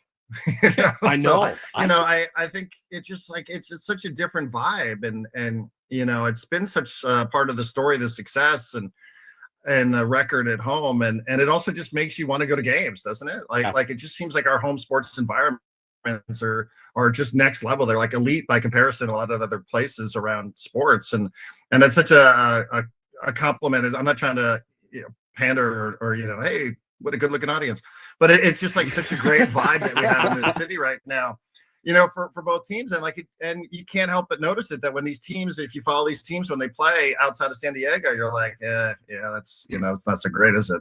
Yeah, it's really not. I mean, and it's obviously very visual when you put on a game in Detroit, and they've got a good team. They got a good team. They got a good young team, a hungry team that can win baseball games. And you're like, oh, there's like 14,000. Even Wrigley Field when we were out there was 40 degrees. Yeah, so I wouldn't have gone to those games either, Paulie. I'm not. It's got to be 70. It's jarring to see in the background. There's like 14 people. I know. It's been amazing, man, for both teams, and again, kind of catching fire here, but it's a big one. It's a big one for SDFC. It's a big series for the Padres. I know it's only April. I get it, but they all feel big this year. Darren, I was talking about it earlier in the week. I'm looking around at a couple of pockets, right? Met fans going bananas at Citi Field. Cub fans going bananas. Padre fans going bananas. It has been so rad. Like people, I don't know. Maybe it's like this every year. This year, it just feels a little different. Like for sure, the teams that are expected to be there, the fans are really, I feel like, showing up a little bit more, and they're living and dying with it, and I kind of dig it. Wasn't there a Wednesday game a week or so ago where they had like 40 something, third largest crowd in team history or something like that? That is crazy. Who has that time off in the middle of the week? I know. That's what I want to know. Morning radio hosts do. But Well, yeah. If you could put another 10,000 seats on Petco Park right now. If you could snap your fingers or wave a wand and say, hey, it's 50,000. Right. And you still have people packing the place, it feels like, every single night. Yeah. You know, the demand for the product right now is just off the charts. It's really turning into like a hornet's nest in a lot of ways. I remember going to Citizens Bank when we were playing the Phillies in the playoffs, and obviously playoffs are way different than like regular season, but Petco Park, since that series and onward, it's just been, it's getting there. It's loud. They got fire. They have all kinds of stuff. It's great, man. And we got AJ Preller coming up in about 8 minutes, D. Smith. I know you probably miss your combos with AJ Preller. Anything you want us to ask? Yeah, you guys probably still text and stuff. He likes D. Smith a lot. Good morning, guys. Good morning, AJ. The things that I text AJ about are probably not of interest to your audience. So actually, the NBA playoffs, perhaps. I mean, yeah. No, I think you could ask him about St. John's recruiting and transfer portals, and he'd be into that. Yeah, I knew it was some basketball. We did talk about UCSD basketball at spring training. That's all he wanted to talk about was UCSD basketball back in late February. I wonder if he's been watching. He's like a Joe Lenardi type man. I'm telling you, like he knows the transfer portal and stuff. Like he's on that stuff. He's dialed in on it. Well, we are going to be talking to him next. D. Smith, you're the best, man. Thanks for your time. Enjoy the games, and I know you're going to have a great call. Darren Smith, everybody, appreciate you, buddy. Good to see you. Thank you, guys. Must-win weekend for everybody. Must-win, exactly. You got to put everybody in a better frame of mind for next week. Oh, you can't be going crazy here. We need better results this weekend. I need it. Good to see you, Julian. I need it. Good See you, buddy. Have a good one. Darren Smith, everybody. He is just one of the best, man. One of the best to do it, and that's why we love having him on to talk SDFC. The fervor for that team in the way that they got off to a hot start, much like the Padres, it's all together, right? Man, it makes sense. The crowds too. I'm dying to go to one of those games. I have to anchor weekends, unfortunately, but I just see like people are buying in. You see the bumper stickers. You see people wearing jerseys around town. It's so cool how quickly that's risen. My little guys wearing their hats and their jerseys. They're all into it now. They both play soccer. So yeah, man, this is it. And again, the hot start really for the Pods and SDFC. Yeah, again, if you build it, they will come. Right. People are excited about good products. Go figure how that works. We got to take a break. Again, AJ Preller's coming up next. Obviously going to ask him what's going on with the health of, the guys that are out right now. Want to talk to him about the corresponding move. We saw Kyle Hart got sent down. Haven't heard anything about what their plans are. I don't know how forthcoming he will be about their strategy. But we'll try. And you've interviewed AJ before. Yeah, not in this capacity though. I feel like this is a little more lighthearted, as they say. I feel like there's always it's what we try. It's what we shoot for. No, that's good. I'll let you lead this one, Julian. Julian Gaudio from Fox 5 joins us this morning. He's in studio. We got Carlos Quentin, by the way, coming by at 9, talking about a really cool project as well. So again, still a ton of show to go. We're not even halfway home on a Friday yet, and we still have so much to get to. So thanks for being here to all the Tier 1s. Thanks to Darren Smith. And, of course, thanks to Julian Gaudio from Fox 5 for hanging out. We'll be right back. It's Ben and Woods on 97.3 The Fan.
Oh, yeah. Halfway home on a Friday. Ben and Woods, 97.3, The Fan. And we're still going strong. We still have 2 hours left of the program on a Friday. And we've got big guests. Got Carlos Quentin coming in at 9. Very excited for you guys to hear what he's working on. It's really, really cool. Really, really cool stuff. And, I talked to him yesterday. I just said, we just love having you in and having you on, man. Yeah. Carlos Quentin's the best. I Googled him yesterday. Yeah. You guys mentioned Carlos Quentin because that was a name that hasn't popped up in the circulation for the last 5 years. Yeah. And I'm so curious that the one thing that stuck out is that he led the league in being hit by pitches in 2012. That's right. And the Greinke thing was obviously the Greinke thing was huge. Oh, yeah. But you can ask about all that at 9 when he comes in. I'll save it for then. And right now, we've got the president of baseball operations for the San Diego Padres, Mr. AJ Preller, on with the program. Good morning, AJ. How are you? Morning, guys. How are you? We're doing well. We've got Ben is out on a golf vacation, AJ, just to be completely transparent with you. And we've got Julian Gaudio. He's hanging out with us from Fox 5. We might be stuck with me. We like to bring in Ben's competition when he's out. So Julian's in here, and he'll be helping out with the interview. So how's everything going, my man? It's good now that I hear Ben's not there. Yes. Oh, well, there we go. I thought so. I thought you may feel that way. Now that you know, you're just going to get a bunch of softball questions from me. We haven't talked to you in a couple of weeks. It's no coincidence. Ben goes on vacation. We get AJ Preller. That's true. I was really worried about who we were going to have on the program. Then they said the AJ's coming on. I go, oh, okay. Now that Ben's not here, it's a huge get. It's a huge get. The team is obviously playing very well. AJ playing well at home. The home field advantage for this team has been outstanding. You, as the president of baseball ops, how are you viewing this team right now? Yeah, I mean, obviously you want to get off to a good start, and I think we've shown that, playing at Petco, the energy with the crowds have been incredible. And again, we know our division's going to be tough, and we've been able to go out, and it's not like everything's gone our way. I think we've had we'll talk about, I'm sure, but dealing with some of the injuries we've dealt with. It's been an opportunity for a lot of guys on the roster to contribute. We've seen, Toddy and Manny and those guys do their thing, and the bullpen's been good. And, starting pitching is, in general, seeing, King, Steve, Pivetta, those guys kind of take the lead in the rotation. So there's been a lot of good. Obviously, we've had some challenges, but, I think, again, you want to get off to a good start, and I think we have so far, and hopefully we'll build on it. Yeah, I mean, that's obviously the dream. And when you talk about the guys in your starting rotation, we did see come across the wire yesterday. Kyle Hart been sent down to El Paso. And I think you would probably evaluate it the same. He's had some really, really good moments, and he's had some not so good moments, which is not uncommon. Is there a corresponding move that you can share with us, or are you not ready to do that yet? Yeah, no. So we're gonna. I think we looked at the schedule, and Schulte and Ruben and Josh Stein looked at the schedule, and just basically with some off days, I think we have an opportunity to, to work of 4 starters into the mix. Yep. And then I think for Kyle, it's a chance. I think we saw it the other day where in Detroit, where he. I think he's continuing as he's come back from Korea. He's continuing to kind of find what works for him, and he's had some moments where you can look at it and say, yeah, we think this has a chance to be effective as a major league starting pitcher.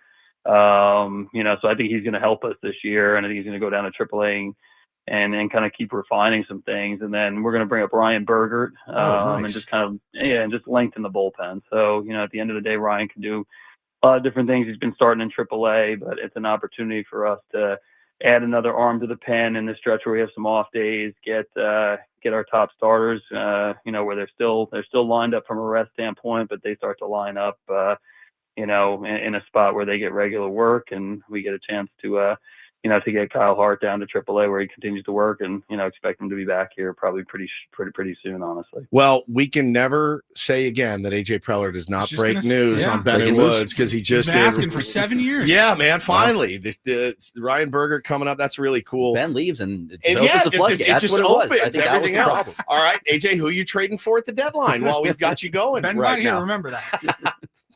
Is Higgins Higgins online? No. He's nowhere. Let's talk deals here, right? No, look, I know when you built this team in the offseason, right? Everybody, and probably including you guys as well, like, all right, the depth is we got guys for a reason. Now, when your depth gets injured, that's when you run into a little bit of a problem. And I know you got some guys playing out of position, some guys trying to step up right now. But the designated hitter spot is one that I wanted to ask you about because we haven't gotten a ton of production yet from Yuli. Jason went down, Lockridge went down. You got guys filling in. You've used it as an opportunity to get Manny off his feet, to get Xander off his feet, Tatis off his feet.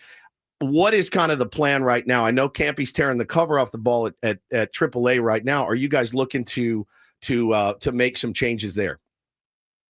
Yeah, I mean, I think we've, again, like you mentioned, I think we've, the injury factor. It's been an opportunity to see a lot of the guys that, honestly, like we knew we would need coming out of spring training. And in terms of, you see who steps up, and probably the biggest one has been Gavin Sheets. He's obviously had some really good at-bats and some big swings for us and factors in, whether it's in that DH spot or left field.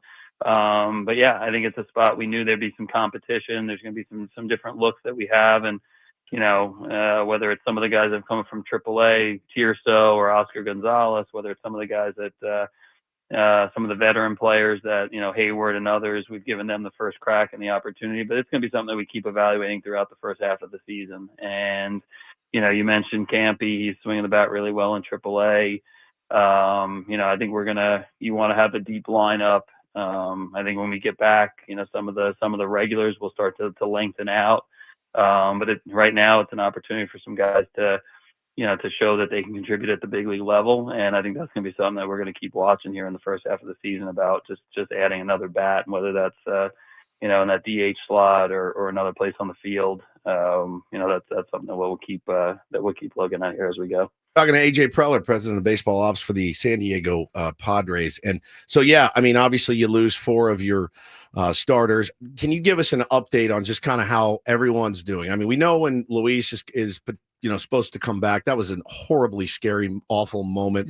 One of my favorite Padres. It was brutal to watch. I'm sure it was awful for you. But Luis, Jackson, Crony, and Jason Hayward.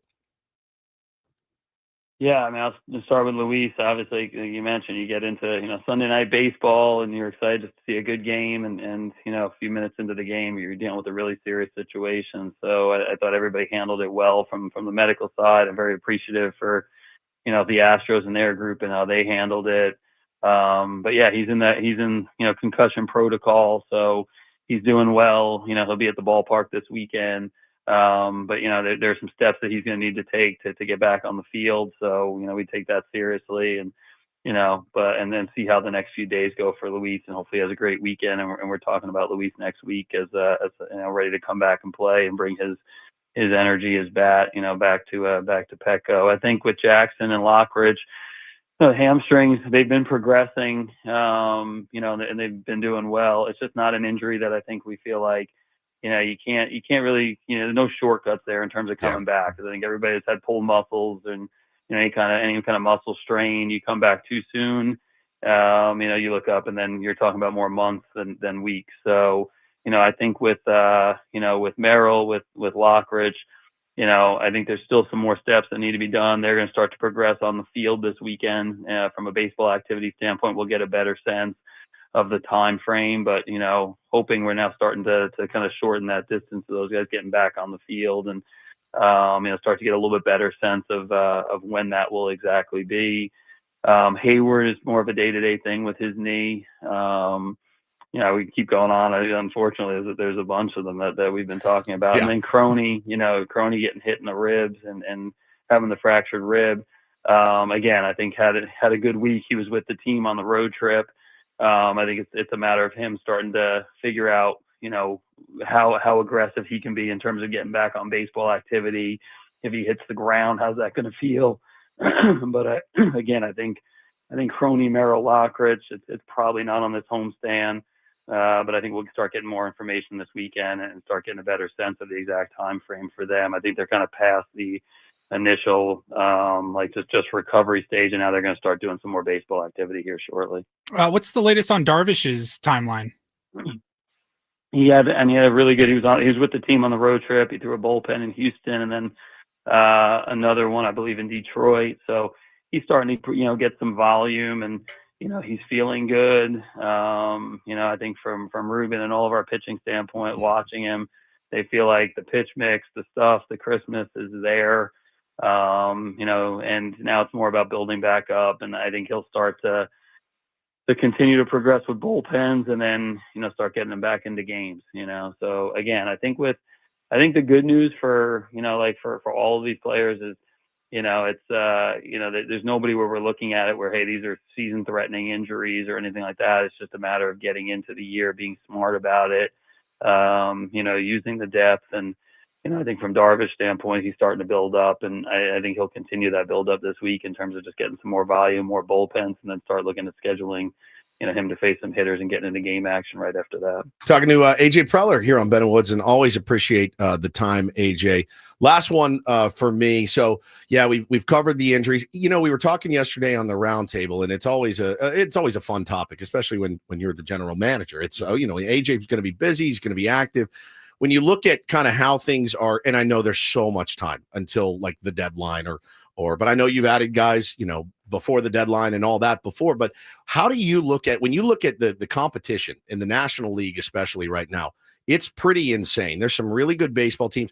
Do you sit and go, all right, this market's going to be active. This market's going to be pretty soft this year with the new wild card. So many teams think they're in it. Like, when do you start gauging what the market may look like, come the end of July? I think you're always evaluating it. I think like you're always trying to take a look and trying to predict, and that's your job, to have a feel for what's going to happen and how it's going to play out. But I usually get to what was the old draft time, like kind of that first week of June, to see who's real and kind of what direction different teams are taking. So I think for right now, it's you're just evaluating your own. You're trying to hopefully stockpile wins and bank wins, and then trying to get a sense of where we're at. And I think in terms of looking at guys in our own organization to see what kind of help we'll have from inside. And then when you get to about June 1st, that's when it starts to get more serious and teams start to, get a little bit more into the buyer or seller area. And, we'll see how this year goes. And like you mentioned, it's going to be a super competitive National League. Our division is, you're going to have to be very, very, very good teams to come out of our division. And that's a good thing. It just raises the bar for everybody. Well, we appreciate your time this morning. Good luck against Tampa Bay. I mean, I know you want some left-handed bats in there because the guys they're running out, and I know it's Shane Baz tonight. He's pretty nasty. It's the boys got their work cut out for him, but I know Petco's going to be rocking as it usually is, and I know they'll be ready to play under Schulte. So tell everyone we said hi. We appreciate the time this morning, AJ. Appreciate it. Thanks for having me, guys. Thanks, buddy. And now we've also learned that AJ Preller more willing to open up without Ben. I know. I didn't want to. Just my presence here. I didn't want to ask anything because I feel like that was. Well, we had enough. We had him on the line, and so it's like, wow, we got to reel him in right here. So Ben's been the problem the whole time. I never would have thought that. I mean, I thought it privately, Paulie, but I don't want to say it out loud. But he was very open, and Ryan Berger getting the call up, which is just. That's breaking news on Ben. It's not the biggest news in the world, but that's breaking news, damn it. It's the biggest breaking news he's ever broken on Ben and Woods. Yeah. Love that. Love to hear it. You guys should tweet it. We will. If you haven't tweeted that yet, Paulie. Breaking. We need to get it. We need to get it out. But no, excited for this. The rest of this season. I know, I have ideas of guys that I would love to target. I have guys but every time I have an idea of like, ooh, this would be a good fit. He goes the complete opposite direction of I think what all of us kind of speculate, and it's been crazy under his direction, man. It has. I think the pickups that he's had this offseason, like Pavetta has been outstanding. He's been outstanding, and that's been a really cool thing. But Gavin Sheets as well, a guy on the White Sox. Yeah, not a lot of eyes were on that team last year. Reclamation project of the highest order, and he tore it up. Spring training was like 6 home runs in a week or something crazy like that. And he's been really, really, really good for us so far, and he's got to keep it going. He's going to be at the top, in the top of the lineup right now. So I know they're constantly working to try to figure it out, and I just, again, we need to add this, we need to add that. Where are they coming from? Right? Like the only player at AAA that's on the 40 man, that's not on the 26 is Luis Camposano. And you mentioned, for me, I've not ever really been high on Luis Campusano. I think he's gotten a ton of chances, but he is absolutely demolishing the baseball right now. His OPS is over 1,000. He's crushing it. It happens in El Paso. We know that. But, man, if he could come up and be the right-handed option for designated hitter, doesn't have to catch. We got two serviceable catchers right now. Just come up, hit. Do what you're doing right now. Move the runners along. Move the runners along. The next man up. I don't know. I mean, it sounds like he's definitely interested in adding another bat. So I'm sure he's working the phones right now, but always appreciate AJ's time. We will take a break. We will be back. We still got Carlos Quentin coming in studio this morning. Are we going to do Take on Woods? Give away a prize? All right, let's do it. Take on Woods. Call now, 833-288-0973. 288-0973. We will get a caller on the line, take on Woods. We got the Reindl Report a little early because, Carlos Quentin at 9 o'clock in studio to wrap up the show for a full hour. Come on. Let's go. Excited about it. Coming up next, Ben and Woods, 97.3 The Fan.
Hey players, things are about to get real here in San Diego. Introducing the all-new Jamul Casino Resort.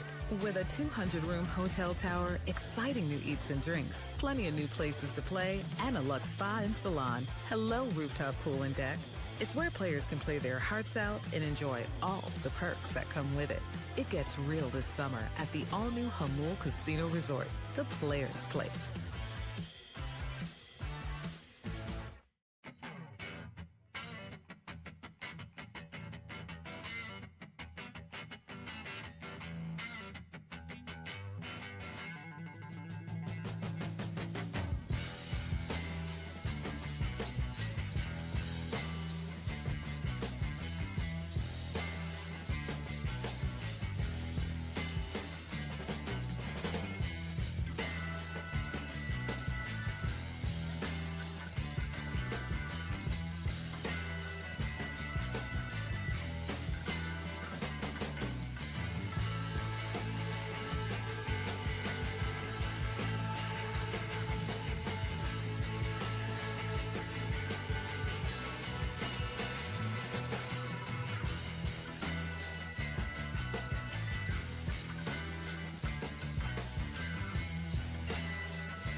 Hey players, things are about to get real here in San Diego. Introducing the all-new Jamul Casino Resort. With a 200-room hotel tower, exciting new eats and drinks, plenty of new places to play, and a luxe spa and salon. Hello, rooftop pool and deck. It's where players can play their hearts out and enjoy all the perks that come with it. It gets real this summer at the all-new Jamul Casino Resort, the players' place.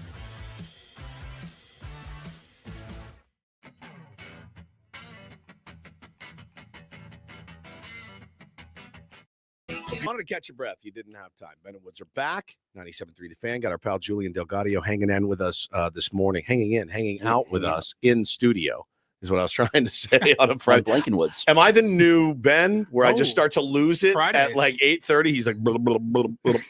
And no, I kind of get it now. I do, because he does most of the heavy lifting on this show. For sure. He's I throw a the growth jabs, pro, and you know, he's just the heavy lifter. I saw him on Tuesday, I want to say. Yeah. Tuesday or Wednesday, I think, right before he left at USD. And I'm a big fan of Ben. You know, I know that Us too. It's like Anchorman and Yeah. you think that thing, but he's awesome, man. Like He's the that guy's best. a legend. He is the absolute legend. There's a legendary human. I feel like I tell him he's a legend though. He's like, that's just your way of telling me I'm really old, kid. You know? Yeah. Seems like something Ben would say. It does. It absolutely does. All right, we got a caller on the line, Paulie. Yeah, speaking of Ben, this is his favorite thing to do. Yeah. So I got to step it up here. Step and it up a host. notch. Let's get to a little take on Woods.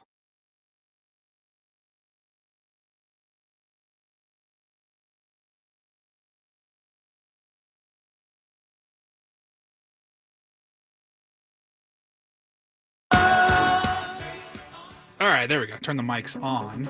It's the first step. All right, let's see here if we have our caller. Caller 97.3 The Fan. Who is this? This is Joe. If this is me. Joe, that is you. How you doing, Joe? All right, how you doing? Good. You calling for Take on Woods this morning? Yeah. Perfect. All right, let's get to it. If you were listening, not yesterday, we did real or fake, but on Wednesday, Ben left us with a couple of categories, and one was already taken off the board. So rather than giving you three, we've got two categories to choose from, okay? And this is Take on Woods, brought to you by Bay Alarm Security and Fire Alarms for every business. We got you. So, Joe, your category options are, and these are all 2-second song categories, both of them, okay? You've got duets, old and new-ish. Pretty self-explanatory New-ish. there. New-ish. Ish. Duets. And then you have one if by land, two if by sea. You'll either have land or sea in the title of each and every song. Let's do the one if by land, two if by sea. One if by land, two if by sea. All right, let me pull that up right now. Now, Julian, I'll host if you don't mind keeping score for me. I gotcha. Let me know how many correct answers that we get from Joe. As I pull it up here, Joe, one if by land, two if by sea. All right, an all 2-second song category here, land or sea appearing in every answer. All right, are you ready to go?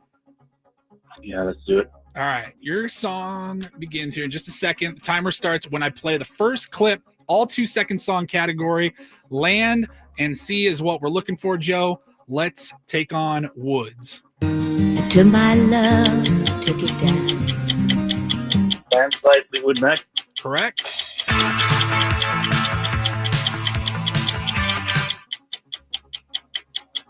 Oh, pass.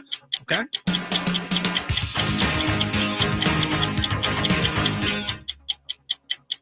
Land of Confusion, Genesis. That is correct. Song number 4. 1, 2, 3. 1, 2, 3. Land of a Thousand Dances, Wilson Pickett. That is correct. Song number 5. Beyond the Sea, Bobby Darin.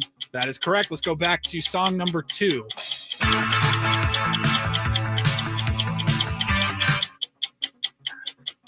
Duran. Quickly. I don't have it. All right, there's the time. Joe, you did very well. 4 out of 5 is good. I don't know if that's going to be good enough to beat or tie Woods. The one you didn't get was I Ran by Flock of Sea Gulls. I know that song. It was in Grand Theft Auto. Gulls. Yes. That's why I couldn't place it. But you did get Landslide by Fleetwood Mac. You got Land of Confusion by Genesis. Land of a Thousand Dances by Wilson Pickett, and Beyond the Sea by Bobby Darin. So let's bring Woodsy back in. Ben's very good at coordinating the game. You did well. You kept score. In. I didn't even have to. I have it all written down. Well, but Joe's a very good contestant. So all right, here we go. You got Joe. You're gonna have to bring your A game. I will tell you. I won't tell you the category. I will tell you that is another all 2-second song category. All right. Okay. All right. So I'm trying to get over the draft whipping I just got from Adam Klug out there in the hallway. We'll talk about the damn You were going to draft. talk about the draft. Klug, come on. All right, here we go. All right. So all 2-second song category. Your time begins when I start the music. Are you ready to take on Joe? Yes. All right. Here we go. To my love. That's Landslide by Fleetwood Mac. That is correct. That is Iran by Flock of Seagulls. Correct. Song number 3. Land of Confusion by Genesis. Correct. Song number 4. 1, 2, 3. 1, 2, 3. What is the freaking category? I'll pass. Okay. Song number 5.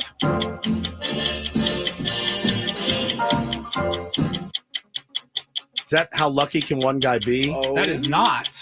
Back to song number 4. 1, 2, 3. 1, 2, 3. Is that Sam Cooke? No, Sam Cooke.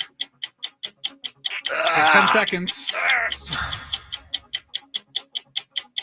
It's not Sam Cooke. No, I'm screwed then. I'm out. You're out? Yeah. Let's just are you wait sure? for You want it. to go back to the other one? Not enough time. Oh. And by a score of 4. You got 4. I got 3. I got 3, right? Yeah, Yeah. 3. You didn't get the last one. So the one that you didn't have any idea was Land of a Thousand Dances by Wilson Pickett. And then the other one that you missed was Beyond the Sea by Bobby Darin. Bobby Darin. So by a What was score the of 4 to category? 3. The category is Land or Sea. Land or Sea. I don't know that it would have helped me. I don't think it would have. Did you win? Did I win? Joe won. Joe won. Congratulations, Joe. Congrats, Joe. So just hang tight for a couple of minutes here, Joe. I'll get to you when we go to break. Yeah, that's the na na na na na na na na na. I love that song. I don't think I remembered the name of the song. I wouldn't have gotten that one. But the Bobby Darin one. But You know, I started so hot. You did great. I was 3 for 3, and they needed me in the seventh in inning. the 7th and 9th, Run and on I scoring position. completely soiled myself. Thank you, Paulie, for running that, and congratulations, Joe. I will be a gracious loser today. Carlos Quentin coming up on the program. We have not talked draft at all. We probably should mention it a little bit. Happened yesterday. It happened And today. yesterday. I just got worn out by Adam in the hall. Not for not talking. He just wanted to share stuff. He's an eager beaver. He's an oversharer. He's an oversharer. He loves to share. He loves to share. We'll be right back. Ben and Woods, 97.3 The Fan.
Hey players, things are about to get real here in San Diego. Introducing the all-new Hamul Casino Resort.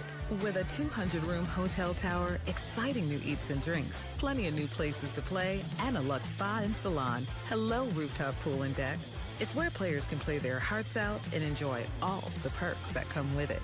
It gets real this summer at the all-new Hamul Casino Resort, the players' place.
Welcome back, Men of Woods, 97.3, The Fan. Getting my seventh wind today. And going to wrap up the show in about an hour and a half. Turn it over to Braden. I'm sure they did some NFL draft coverage last night. I watched about 17 picks of the draft. So I'm 17 more than I watched. I'm very well versed. I'm very well versed Yes. in this whole thing. We'll talk a little NFL draft and the absolute spectacle that it was.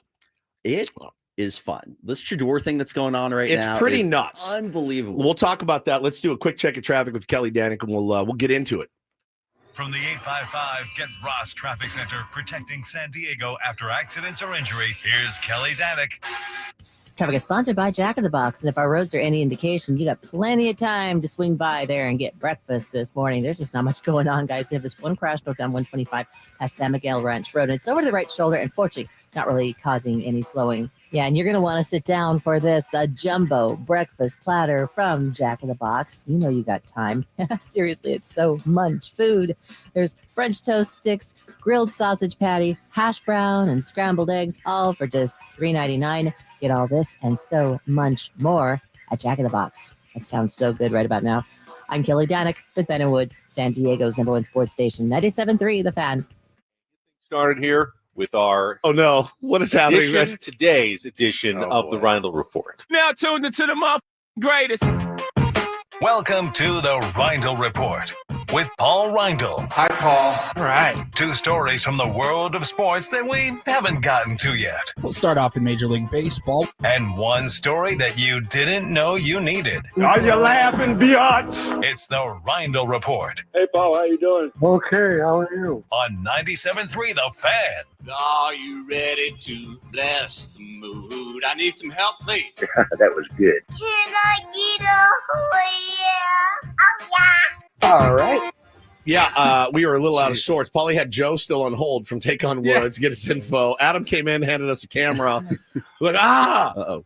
4 guests might be too much. It might be a little bit too much. I know. Four guest Fridays. We have Thank you guys. a lot of moving parts. And it's Friday, so it's already. And it's an just early a cluster. It's an early Reindl Report. today, Yeah, too. That just everything's off. threw I me look off. down as traffic was playing, like Joe is still on hold. I have to get his number. Poor I have to Joe. get all of his information. I'm like, I got time. I can do this. He's just and rotting. I did. I was ready to go. Good job, dude. Here we go. Nobody would have known. If we hadn't said anything, nobody would have known. But we don't like to do that.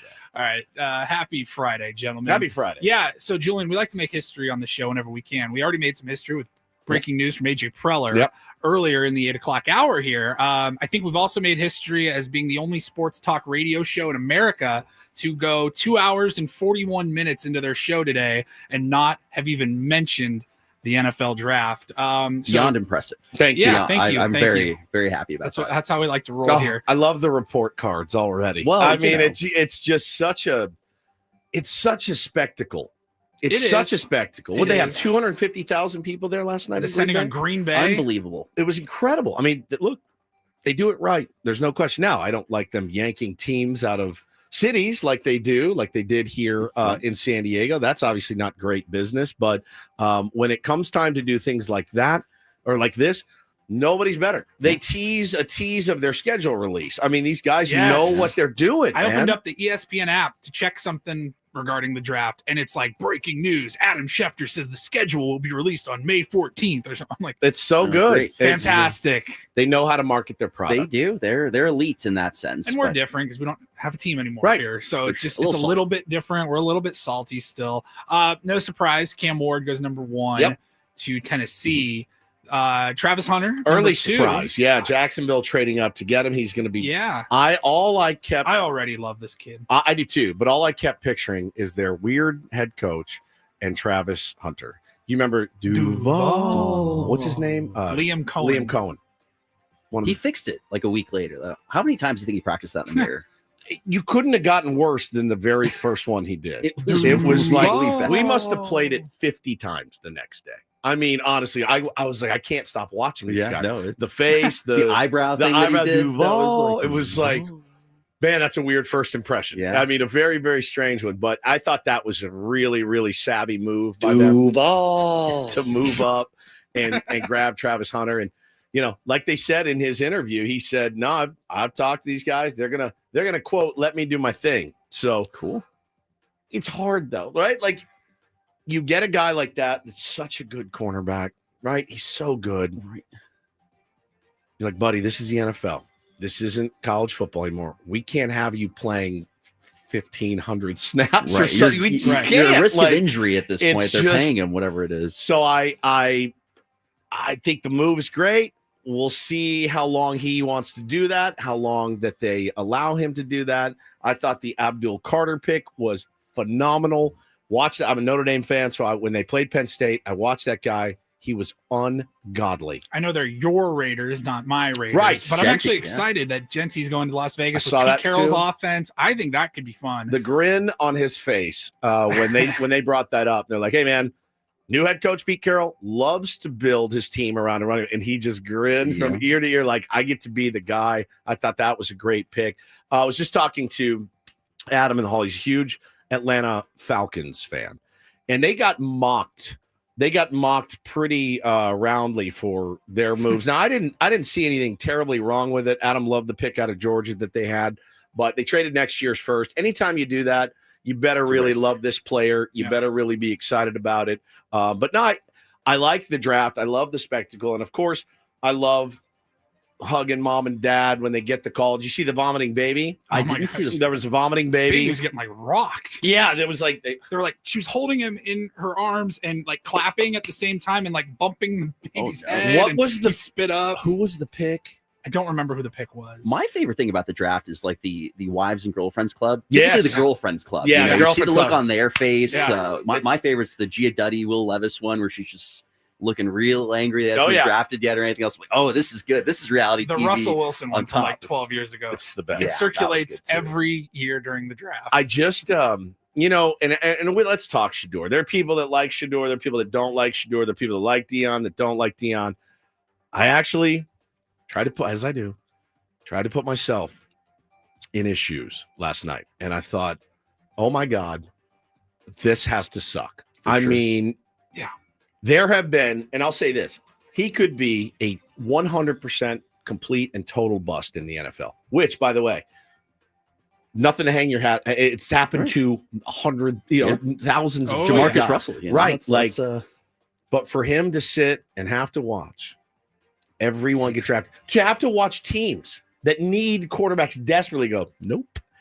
What happened? Was it this one tweet from an anonymous insider that said, worst interview I've ever seen. He was entitled, blah, blah, blah.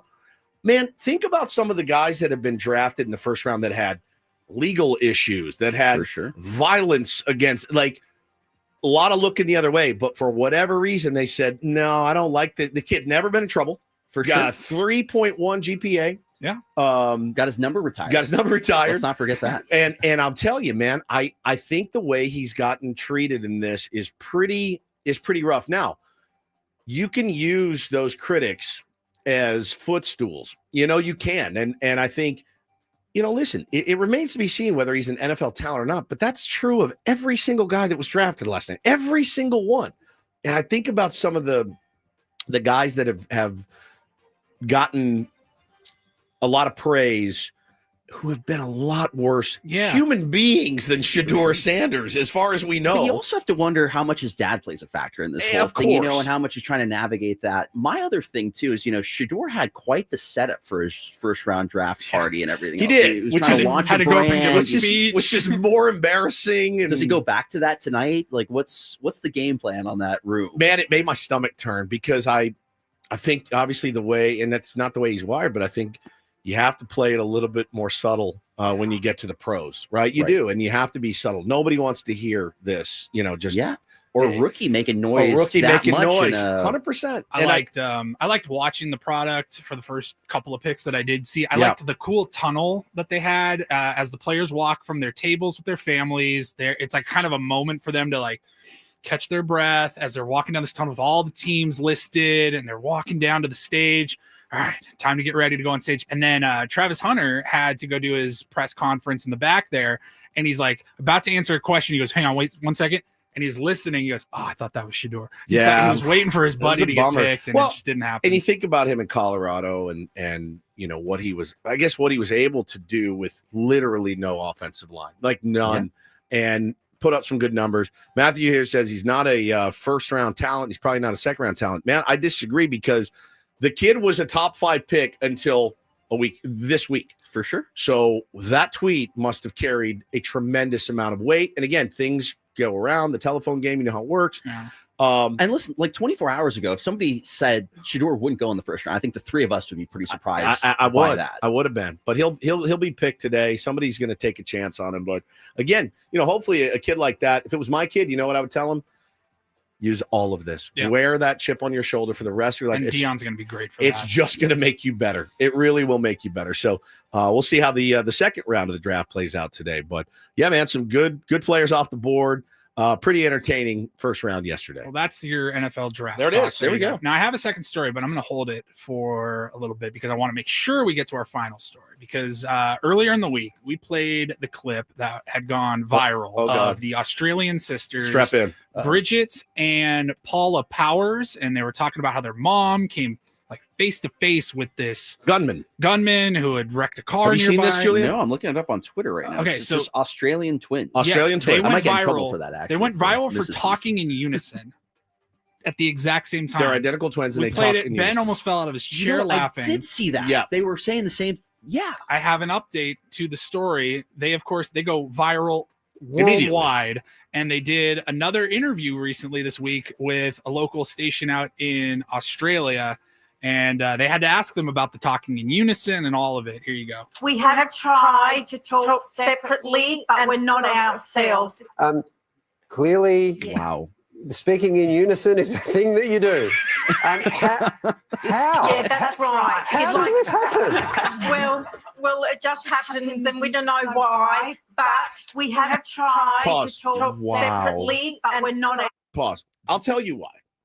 Because one sister mimics what the other sister does. You don't. That's why you do it, is because you start talking and I immediately follow.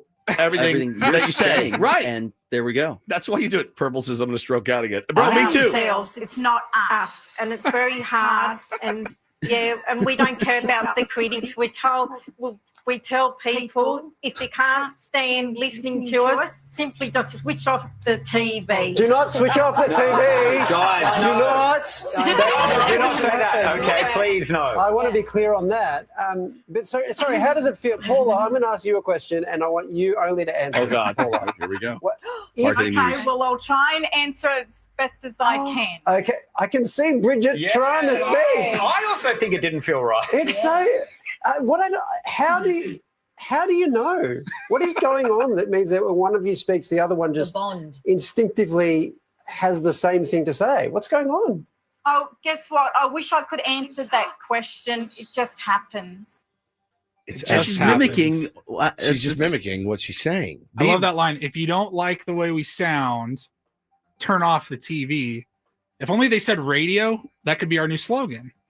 If you don't like, well, maybe they're on Cameo, but I love them in The Shining. Yeah. We tell people if they can't stand listening to us, simply just switch off the radio. Yeah, there you go. That's Paulie, can you add that to our open? Yes. And just leave it in our open for the show every day. We tell people if they can't stand listening to us, simply just switch off the radio. There you go. And now you have it. We have it forever. And we will keep that for the rest of our lives. It is. Beatrice says, I'm over these twins.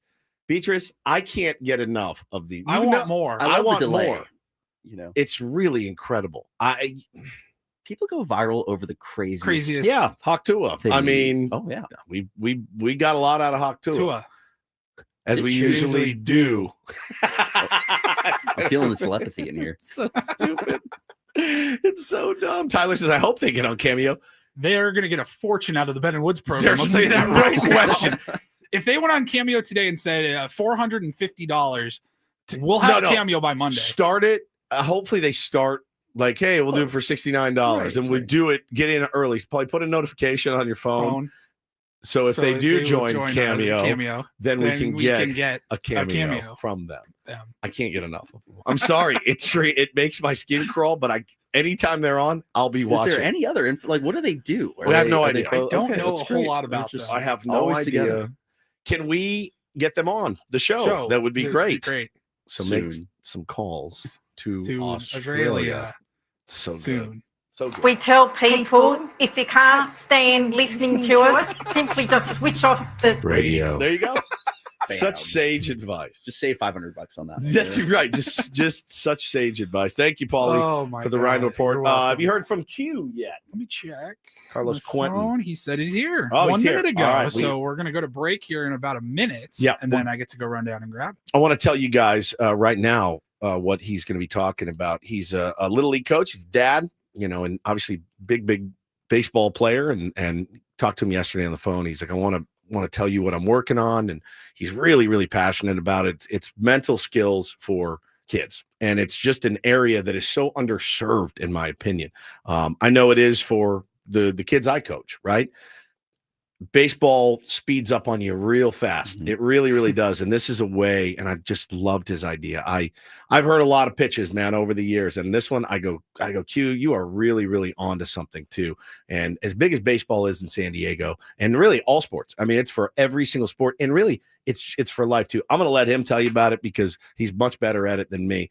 But Carlos Quentin will be joining the program live in studio. We'll talk some Padres baseball. With him when we come back.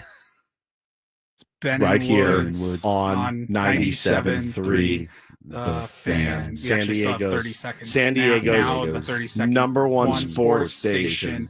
97.3 The Fan. Carlos Quentin joins us in studio next.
Final hour of Ben and Woods on a Friday, 97.3 The Fan.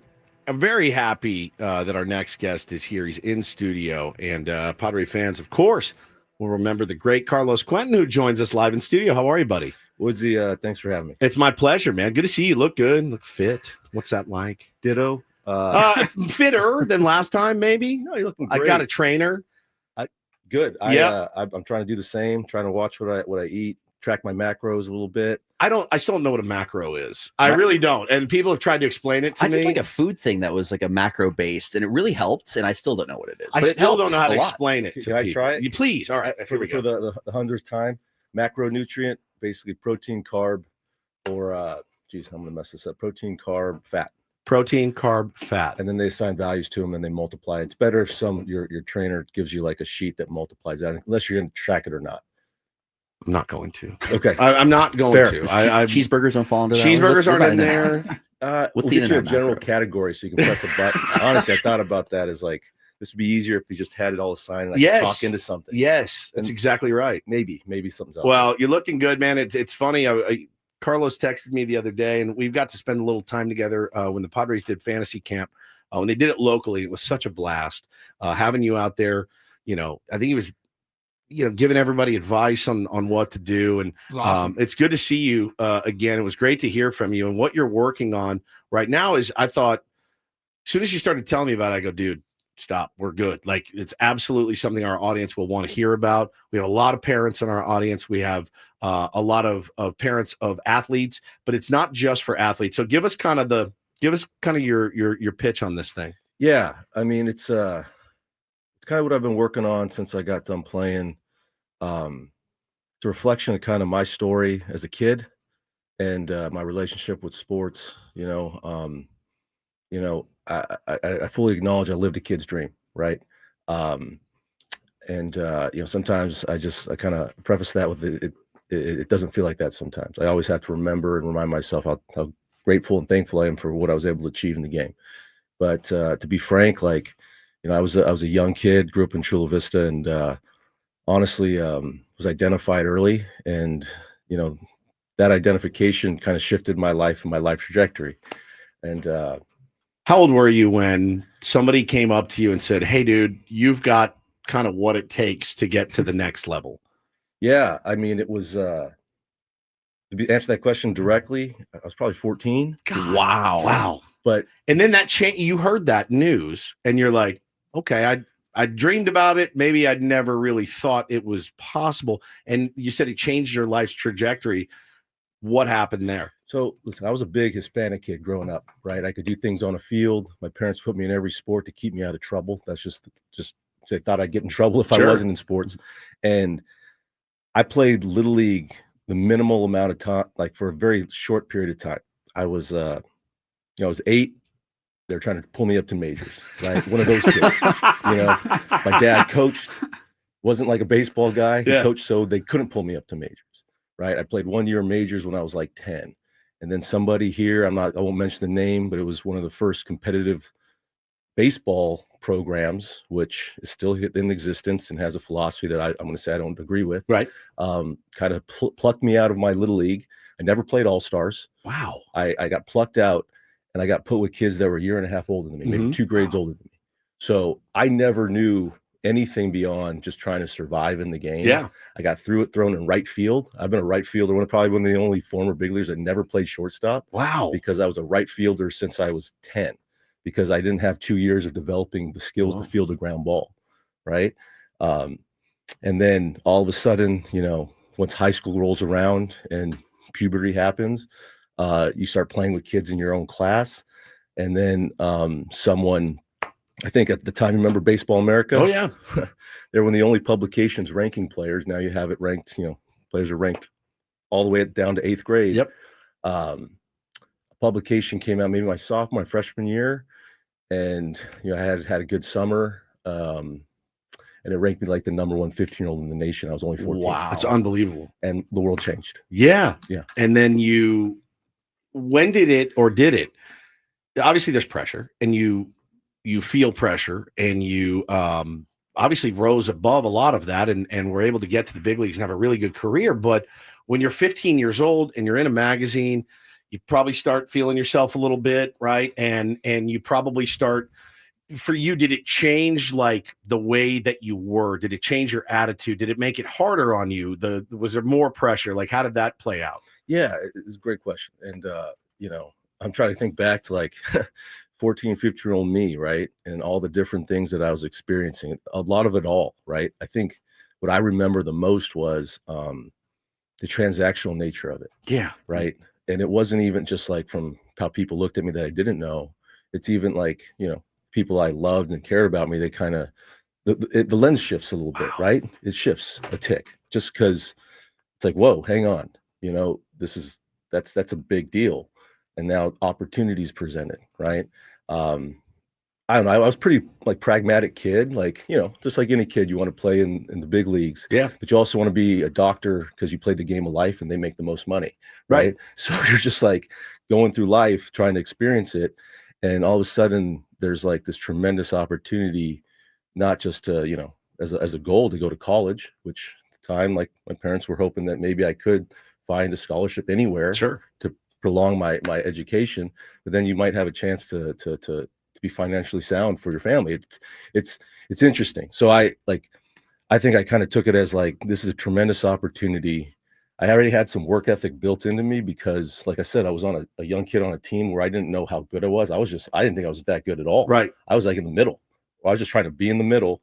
And then, from the social standpoint, imagine if you're a sixth grader and you have eighth graders or whatever, 2 years difference. That's just a big deal. Yeah. So you're just sitting isolated on this team. And then you go to high school and you make varsity, which is great. No one knows you. I'm like, oh, this is fun. You're learning from older kids. And all of a sudden that happens and things shift. Right. So, I guess I would say that, you're like, oh, I am a big deal. It feels good. But you feel this high that's kind of like, it's based on this one thing. Yeah. And I'm not going to say it was your choice or whatever. Like, this isn't a sob story at all. It's just a reflection on what that experience is kind of like. Well, and you had that experience, you make it to the big leagues, you have a great career. And then after, you're a dad and now you're coaching. And we had a conversation about this yesterday. Carlos and I did. Carlos Quentin joins us live in studio. And he asked me about my son, Bo, who's 7 and on fire for the game, just absolutely on fire. And I said, he's doing really well. He's very hard for me to coach and he doesn't really respond great to me, but he responds really well to others. And Carlos said, man, I'm going through the same thing. Now, if your dad's a big leaguer, former big leaguer, and you're not listening to him, why would you listen to me? You know what I'm saying? Like, and that's the thing where, as a coach, I volunteer my time. I love the game. I'm on fire for the game. I think I know the game a little bit. But man, if your kid won't listen to you, how's my kid going to listen to me learning, trying to learn this game of baseball? And Carlos actually was really kind. And he's like, look, I've had the same problems, right? I think a lot of dads out there have that. And you've developed something. And I want to know, first of all, let's tell everybody what you developed and what you've been working on, because I think it's so valuable and it's such an underserved part of youth sports. Yeah. Sorry. Yeah. I know you asked that question. I didn't answer it. I'll say this in relationship to what I expressed. I built something that I would have liked to had when I was 10 years old. That's it. Wow. And that was something that could help me. I'll just say in general terms with the mental side of the game. Yeah. But not just the mental side of the game, like the holistic development of my path in sports, to understand what was happening with me, as I reflect back, right? I'm a grown man and I'm still trying to kind of understand that when I was a kid. Searcher, man. We all are. Yeah. Right. And I think about, what I was taught later on in my life, from sports psychologists and people that I hired to help me with the mental side of the game. And honestly, like none of that stuff stuck. It never stuck or sticks, whatever. It never stayed with me. And I kind of go back to what I've tried to build is something that can get to kids early, that gives them the tools, and not just the tools, but the behaviors and the routines that they can start early that hopefully stick with them and later on in life. Yeah. Right. And it's about how do you prep for a game, but something actionable in their hands. That also includes parents, so that parents can see how they are developing, right? The data and the data visualization of all that all of what they're doing is provided for the parent. It's shared openly, right? And then, we can go into youth sports and everything about youth sports. The opportunities, the benefits, the issues, the problems, the concerns. The beginning of it is, how do you prep for a game to perform? Right. But also, how do you prep for a game to handle pregame anxiety and stress, which is a huge thing. If you're going to ask any professional athlete, we have it every single day before every single game or match or anything.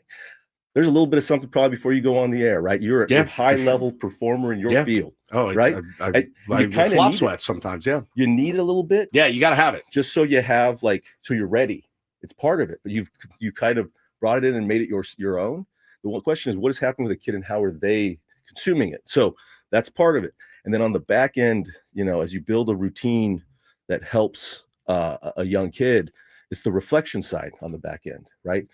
The recovery side. Yeah. The recovery, which is what I think, at least for me, was the most important thing and has the most important opportunity, or the most beneficial opportunity for a young kid to kind of understand what's happening and share it with their parent. Yeah. So the parent has an idea of what's happening as well. That's also that's something that wasn't it just taught wasn't around to us No. either. Like when I was a kid, it was maybe like, hey, cool down, stretch at the most. The most. That's it. Recovery, the word didn't exist, in terms of youth athletics. Mental skills were, quit being a baby For and sure. get up there and hack. Rub some dirt on it. Yeah, rub some dirt on Drink it. from the hose. Yeah.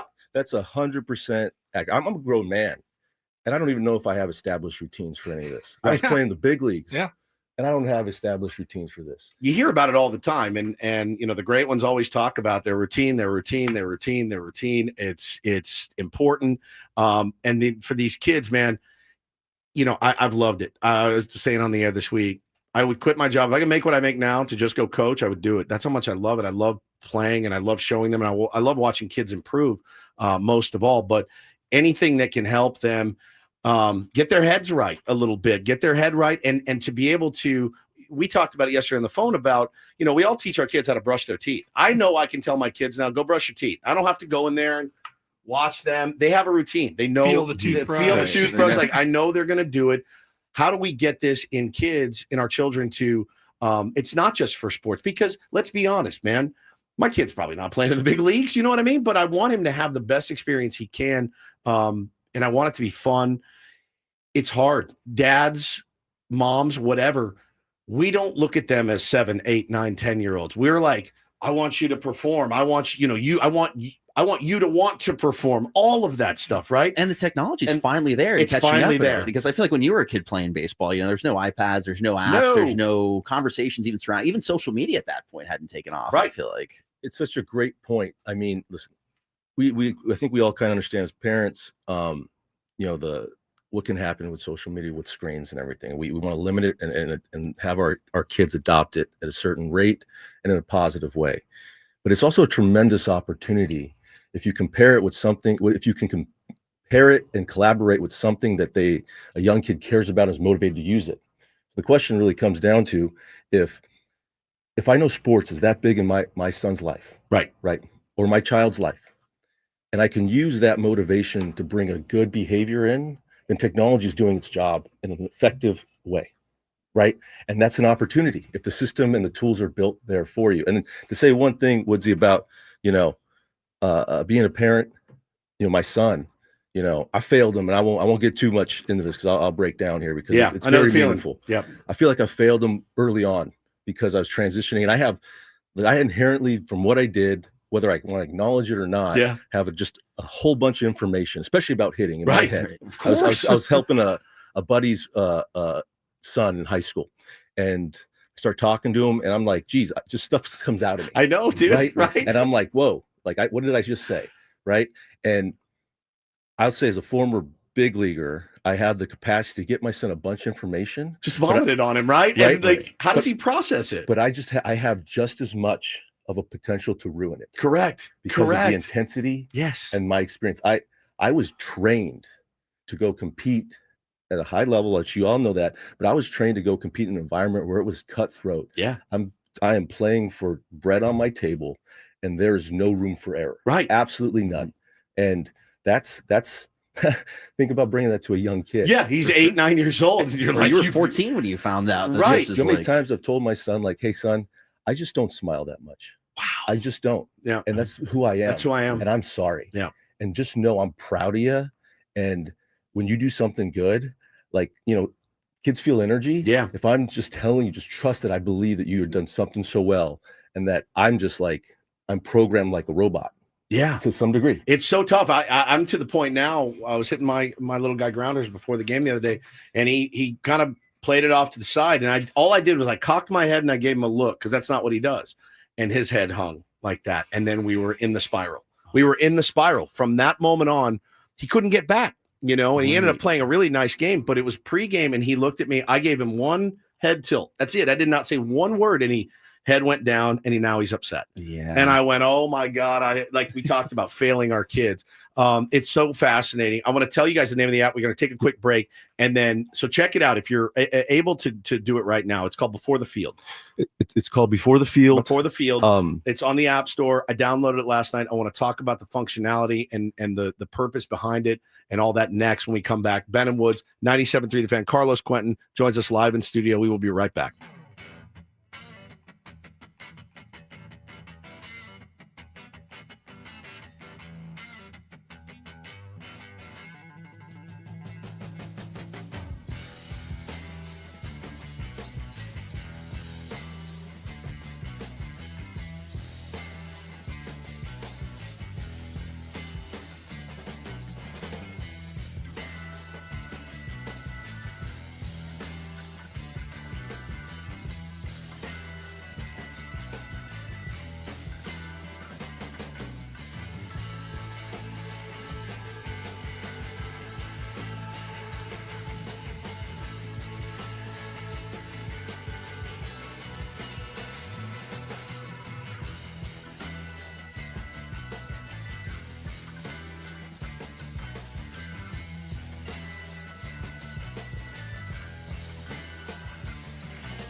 Hey players, things are about to get real here in San Diego.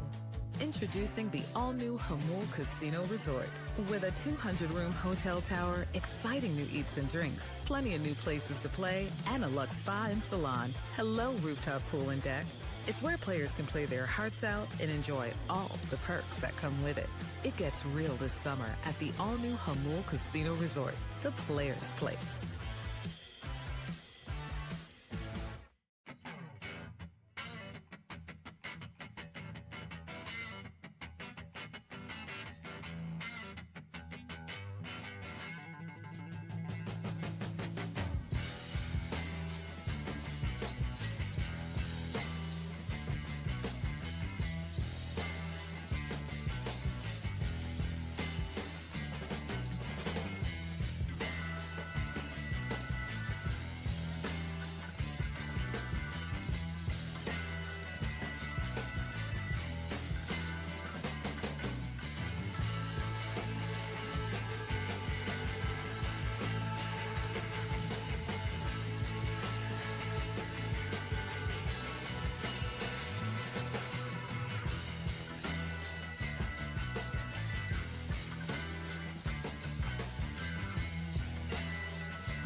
It's 97.3 The Fan. The people in chat are absolutely loving this discussion that we're having with Carlos Quentin right now, and I am too. It's obviously the journey that I'm on right now with my kids and really just being a dad and with sports and all that. You guys hear me talking about it all the time.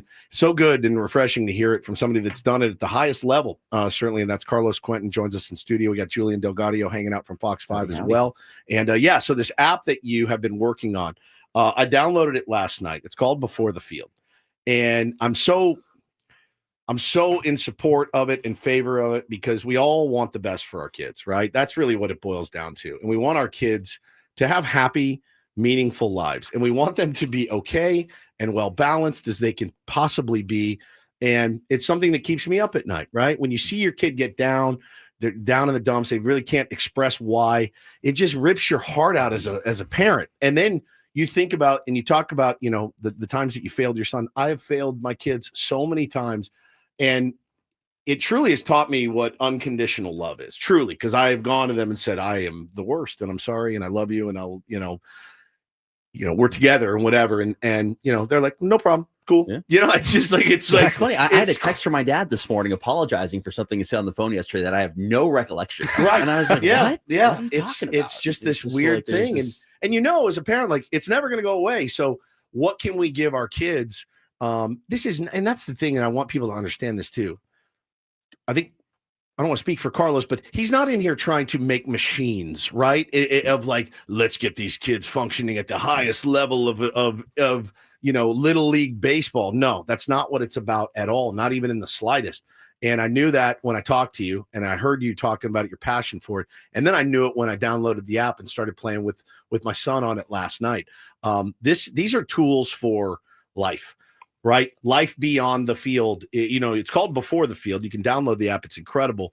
But it's also beyond the field is another way you could look at it, because this can be applicable in their whole lives.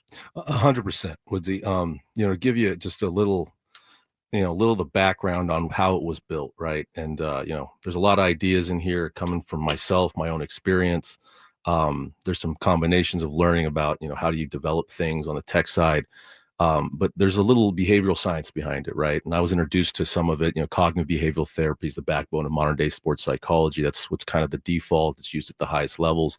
And to give you kind of that background, it's just simply like you control your thoughts, you control your emotional state. And when you're playing, you have to have positive self-talk, right? So you can make that the equivalent. This is a little different here. It's a different behavioral science. It's called acceptance commitment therapy. It has a different kind of program as far as trying to hone like psychological flexibility. And I'm going to leave out some of all these terms, but basically Before the Field's trying to do is build the first pillar of that. And that's the self-awareness about who that person's becoming, using values and really trying to associate values to the field. So what value, one of the biggest questions we always ask an athlete as they're interacting with it, say on like a post-game log is, what value did you represent on the field? Yeah. Were you a good teammate? Did you exhibit compassion? Did you exhibit frustration? Right. Like, which is normal and okay. But just log it and know it and grow from it. I'm using this with my little league team. I use it with my kids. One of the things is exactly that was you log it. It's supposed to be quick. And then you reflect it back to the kid so that, and then you can ask this question, and I don't think, I haven't used it as a kid, but I can kind of tell you now after I've been exposed to understanding some of that science of how important it is to understand who we are. I can ask my son, what are your top 3 values? Yeah. And if he doesn't know it, here they are. I want you to know these when I ask you that question. Right. Or I can ask a kid on my team, what are your top 3 values? It's been tracked. It's there. And this is your top 3 values in sports, whether it's compassion, empathy, self-control, work ethic, right? And these are all words that associate with what the intangibles are for sports, high achieving professionals, what we want our kids to build on, right? Because we understand without these things, they success it minimizes, right? And to make them self-aware, I believe, is a positive thing. And it is the first step to then, harnessing any type of stress they're experiencing, is that perspective that they build gives them the opportunity. So, in that framework, we're asking that question. We're trying to pull apart, and understand stress has negative and positive connotations, right? they feel, if we don't look at the positive side of the excitement side, the part that allows you to be ready to get into a state to perform and understand that that's a good thing, then we may just experience it negatively. Like, I don't like this feeling. Right. So we don't want to use that word stress, but we want to say excitement versus nervousness, right? We can understand that a little bit in that dynamic, bring that into play, and then try to, and I'm really, what I'm describing to you, Woodsy, is the post-game log. That is really important. How I felt about how I played, well, actually there's two questions. How did I do? And how did I feel about it? Right? How did I think the kind of world thought I did? Did I feel good about it? You ever have those games where you perceived how you played differently than maybe others would? 100%. Yeah. I think like all the time. Right? And bringing that into play asking a kid that is an interesting question. Yeah. Right. It's something that I'll be honest. When we spoke yesterday, as a parent receiving this information, one, do I have a mechanism to do it? Right. And then two, what are the kind of my looking at to kind of like come up with my own answers if I don't have that mechanism? And that's kind of my observation of how they performed, of how they took in the game, their actions beforehand, the actions after, are they in the game when they gotta want it? Are they paying attention? Yes. All those things, All right? those things. And when I brought this in, my son's been using it since I've been developing it. It's strange. The first year he did it, it was a high stress year. He was still learning and acquiring skills, as his dad, I was teaching him how he had to work and outperform other kids that were in front of him. Right. And, I thought I knew what his experience was. And what was strange and kind of just eye-opening was when I handed him this thing and I could see it over time, I was wrong 50% You of the didn't time. know. I You didn't know. I'm his dad. I'm coaching. You watched, you're coaching, you're there every second, and you still don't know. Half the time, I just thought I was wrong. And I was like, okay. And just knowing that, like, okay, what's next? It's not really like what's next. It's like understanding that I need to I'm probably wrong. Yeah. Maybe ask some more questions. Right. And have more understanding and patience. Right. Because, that's all we can do as parents is kind of see how our kids are responding to the environment, right? How their performance is, where are they hitting, right? How the teacher is communicating, what are their grades, right? What other things do we have that can help us just understand their development? Is it weird that I'm going to use this for adult league baseball? At 49 years old, I was looking at it last night. We did the little meditation. I go, there's no way this doesn't help me for my game on Sunday. There's no way it doesn't. I'm 49 years old. I'm going to use it as well. Let's take another quick break. Last one of the day. We'll come back. We got a long segment. And I want to talk some baseball with Carlos. I want to continue talking about this app and the development of it and how we can get people involved and how they can start using it tonight, with their kids and getting them ready for their games this weekend or whatever it may be. So we'll be right back. Ben and Woods, 97.3 The Fan.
Hey players, things are about to get real here in San Diego.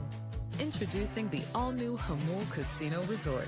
With a 200-room hotel tower, exciting new eats and drinks, plenty of new places to play, and a luxe spa and salon. Hello, rooftop pool and deck. It's where players can play their hearts out and enjoy all the perks that come with it. It gets real this summer at the all-new Hamul Casino Resort, the players' place.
Back, Ben and Woods, 97.3, The Fan. What an enlightening conversation we're having with the great Carlos Quentin, who joins us live in studio this morning, talking about the app that he's been working on for the last couple years. We'll get right back into it after a quick check of traffic. From the 855 Get Ross Traffic Center, protecting San Diego after accidents or injury, here's Kelly Danek. Well, the freeways are winding down pretty nicely all around the county, except we have now got an overturn crash near the border. This is southbound 5 near Cameo de la Plaza. This vehicle is on its roof, not showing if any lanes are blocked, but just watch out for a little activity if you're heading toward the border. Southbound 5, again, that crash is near Cameo de la Plaza. I'm Kelly Danek with Ben and Woods, San Diego's #1 sports station, 97.3 The Fan. It always makes me happy we can do something like this. I was just showing Q a message I got from one of our tier ones, Robert. He says, dude, you have no idea how much I appreciate this conversation about Carlos's new app. It's called Before the Field. Yesterday was a rough sports day. We're a very open, supportive mental health family, but this is just another helpful tool. And that's what it is. As a parent, you are looking to fill that belt with as many tools as you can get to help your kids have it better than you did, and better than I did, and better than we did collectively. And that's really what it's all about. It's not about getting them the best bat, getting them the best gloves. It's about, how do I build the best person? That's what I really want to do. Obviously every father's dream is to be sitting in the stands at Petco Park and your son gets his first knock and there's Bob Scanlon with his perfect hair. He's interviewing you. Oh, Woodsy. Oh my gosh. Look at that. How proud are you? Oh my God. I'd be weeping. It's everybody's dream.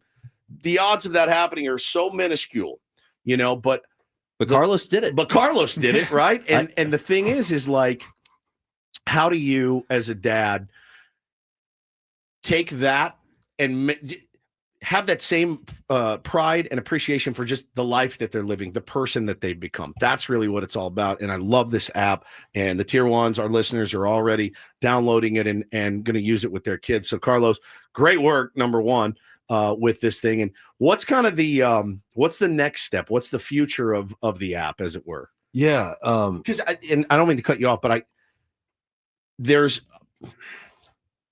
as I get into more of this, and you can speak more to it, all I keep seeing and hearing is about, oh, you're going to have such a miserable time in travel ball if they wanted it. Like, I say it about big league announcers sometimes, and I'm like, why do they have a guy that played in the big leagues that is calling a big league game that hates Major League Baseball as it's played today? That's not the best way to market. That's not the best way to market your business. You've got some, I don't name names, and they're like, these guys are terrible and there's too much change. Back in my day, we'd never done this. And I'm like, buddy, you're supposed to be selling me this product and you're doing a poor job at it.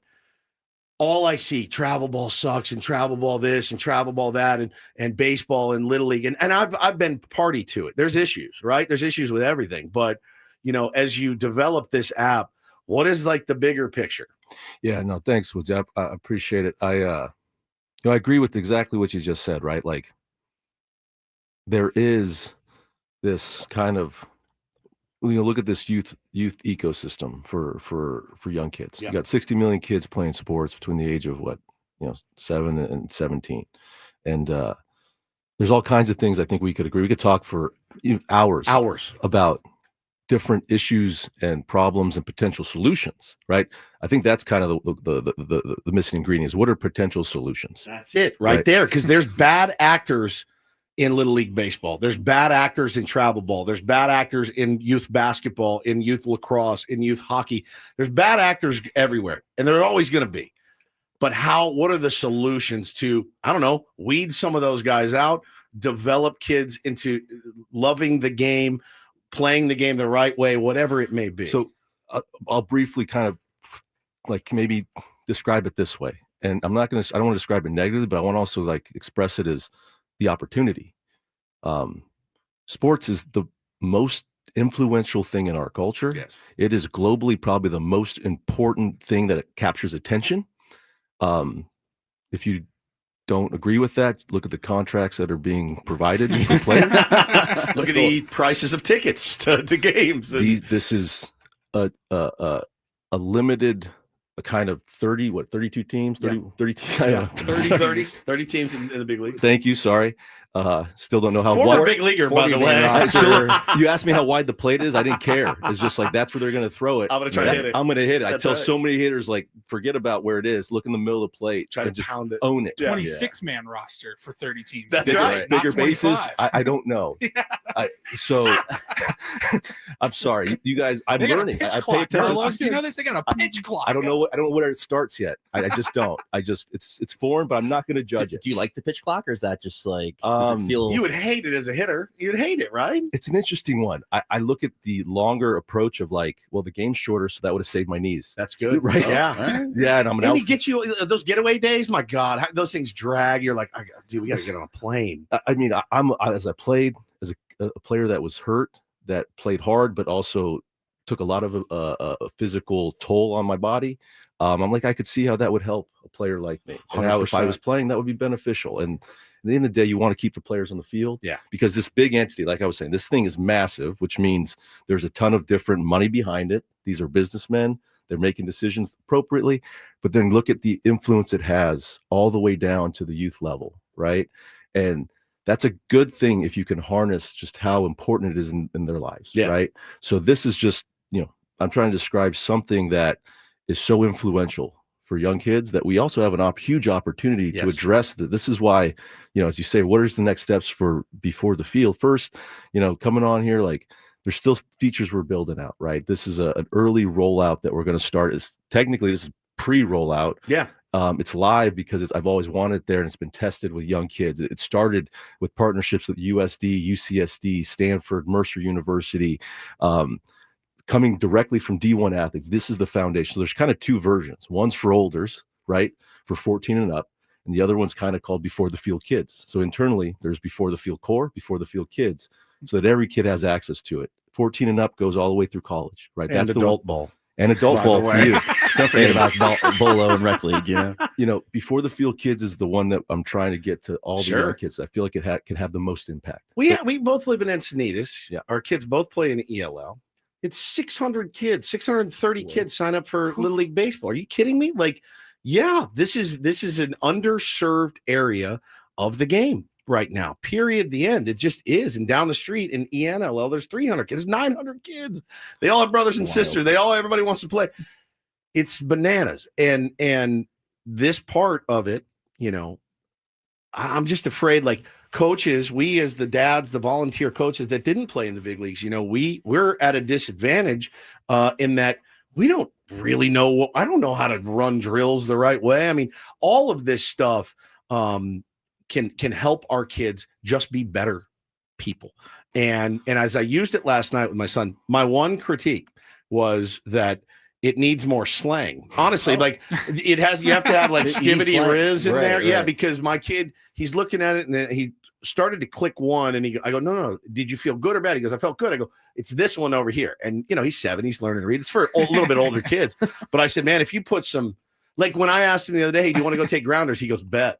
He said it. He said bet. And I go, where are you getting this stuff from? Right. man. And so honestly, like it's very easy to use. It's very easy to maneuver around. It's really, really cool. And I think it's a brilliant idea. Woodsy, I think that feedback itself, right? These are the challenges of the actual company. One, if you're going to go check it out, please, by all means do. We're still building it out, right? We're still building parent hubs so you can connect with families and share it with family members so they see how the experience is happening. Yep. Right. The child will always drive the ship. The athlete will always drive the ship. That's their experience. So you're trying to support that. But going back to what you were just saying, like, if the system's in place, we can add things that make it fun for kids. Right. We have leaderboards for kids if they're on a team, right? This connects from the parent to the coach. So you have 2 people there as connection points, and then the kid drives the ship, right? So they can have a leaderboard. There's gamifications, right? There's freezes, there's streaks. If there's slang that makes it even more fun, yeah, that's great. There's meditation exercises that create a system, right? You're trying to create systems around routines, around games and practices, right? To prep and then to recover. The recovery thing was awesome. I mean, it was really cool. We were playing with that, and it was, how did you feel? Was it challenging to you? Those are the things that I think, again, yeah, I mean, everyone had a little pregame routine. Your dad would teach you, or your buddy would teach you. The postgame, nothing. Like Paulie said, absolutely nothing. Get on the bus. Get back to where you're going. Get your Capri Sun, get your snacks, and coach is going to yell at you for a minute, and then we're done. Yeah. And there's nothing after. There's no resource like that. Bro, that carried me into through my 20s. Right. I wasn't good at stretching after workouts or anything like that. Or I watch a couple guys, follow a couple guys on Instagram too, and they make their kids, their D1 players journal. They journal. And it's like, I mean, at 49, I wish I was better at journaling because I think it's so valuable and important. And if you can get your kid to, after a game, want to run home, get on his iPad, because we don't give our kids a lot of screen time, but any chance they get to be on their iPad, they're all in favor of it, right? Hey, man, go log your game, or, have them want to be like, Dad, I can't wait to get home and log my game and let you know how I felt. I think that is just brilliant. Brilliant. I mean, you hit on it. As a human being, one of the most beneficial things you can do is journal, right? Because it's just reflecting back and understanding and processing, right? And you can argue that this is kind of a quick, hopefully interactive journal for a kid, right? That shares the information with the parent in a certain way so that they can see it over time and see trends, right? And, whether you try it out now or you try it out in the future or not, I pray that what's the future, that it's there for you at any time you need it. Yeah. Because sometimes you do need it, sometimes you don't. And I'll give you just, on a personal side, right? My son, he plays soccer too. And he had a tough soccer game. And, I'm going to try to just keep this and, keep myself okay here. When he got done, I wasn't there. He was with my wife. He was fired up, got in the car, and he asked for the app. That's sick. And that's great. If I went down this path for that one moment, then it's fucking worth it. That's worth it. Yeah, sorry, that's worth it. No, it's fine. We'll dump it. No, it's absolutely worth it. It's absolutely worth it. I think. Again, I think it's called Before the Field.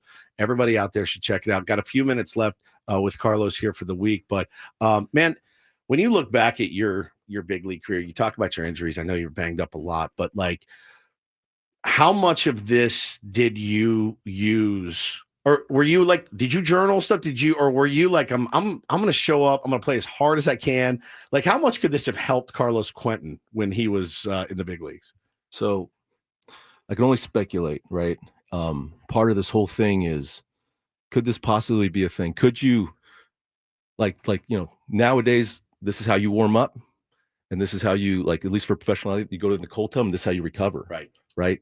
Can you do that with your mind to manage the stress so that you are ready and fully mentally recharged to come back? Were you a stressed out dude when you played? 100%. And as I kind of look at this, I'm like, I believe, inside, like, as we come all the way full circle, that I built this for 10-year-old me. Yes. Right? Yes. Wow, that's prolific, man. That's prolific. That is like, this is what I live the kid's dream. So you can walk it all the way back. Yeah. Right. Like it should have been this joyous ride. And I don't want to go into it because this is not a sob story. Like, I am so happy to be what I did, allows me to speak with you beautiful people. Sure. Here. But I also got to acknowledge just what that was like. And this is my passion and what I want to help with. I have 2 kids in playing sports.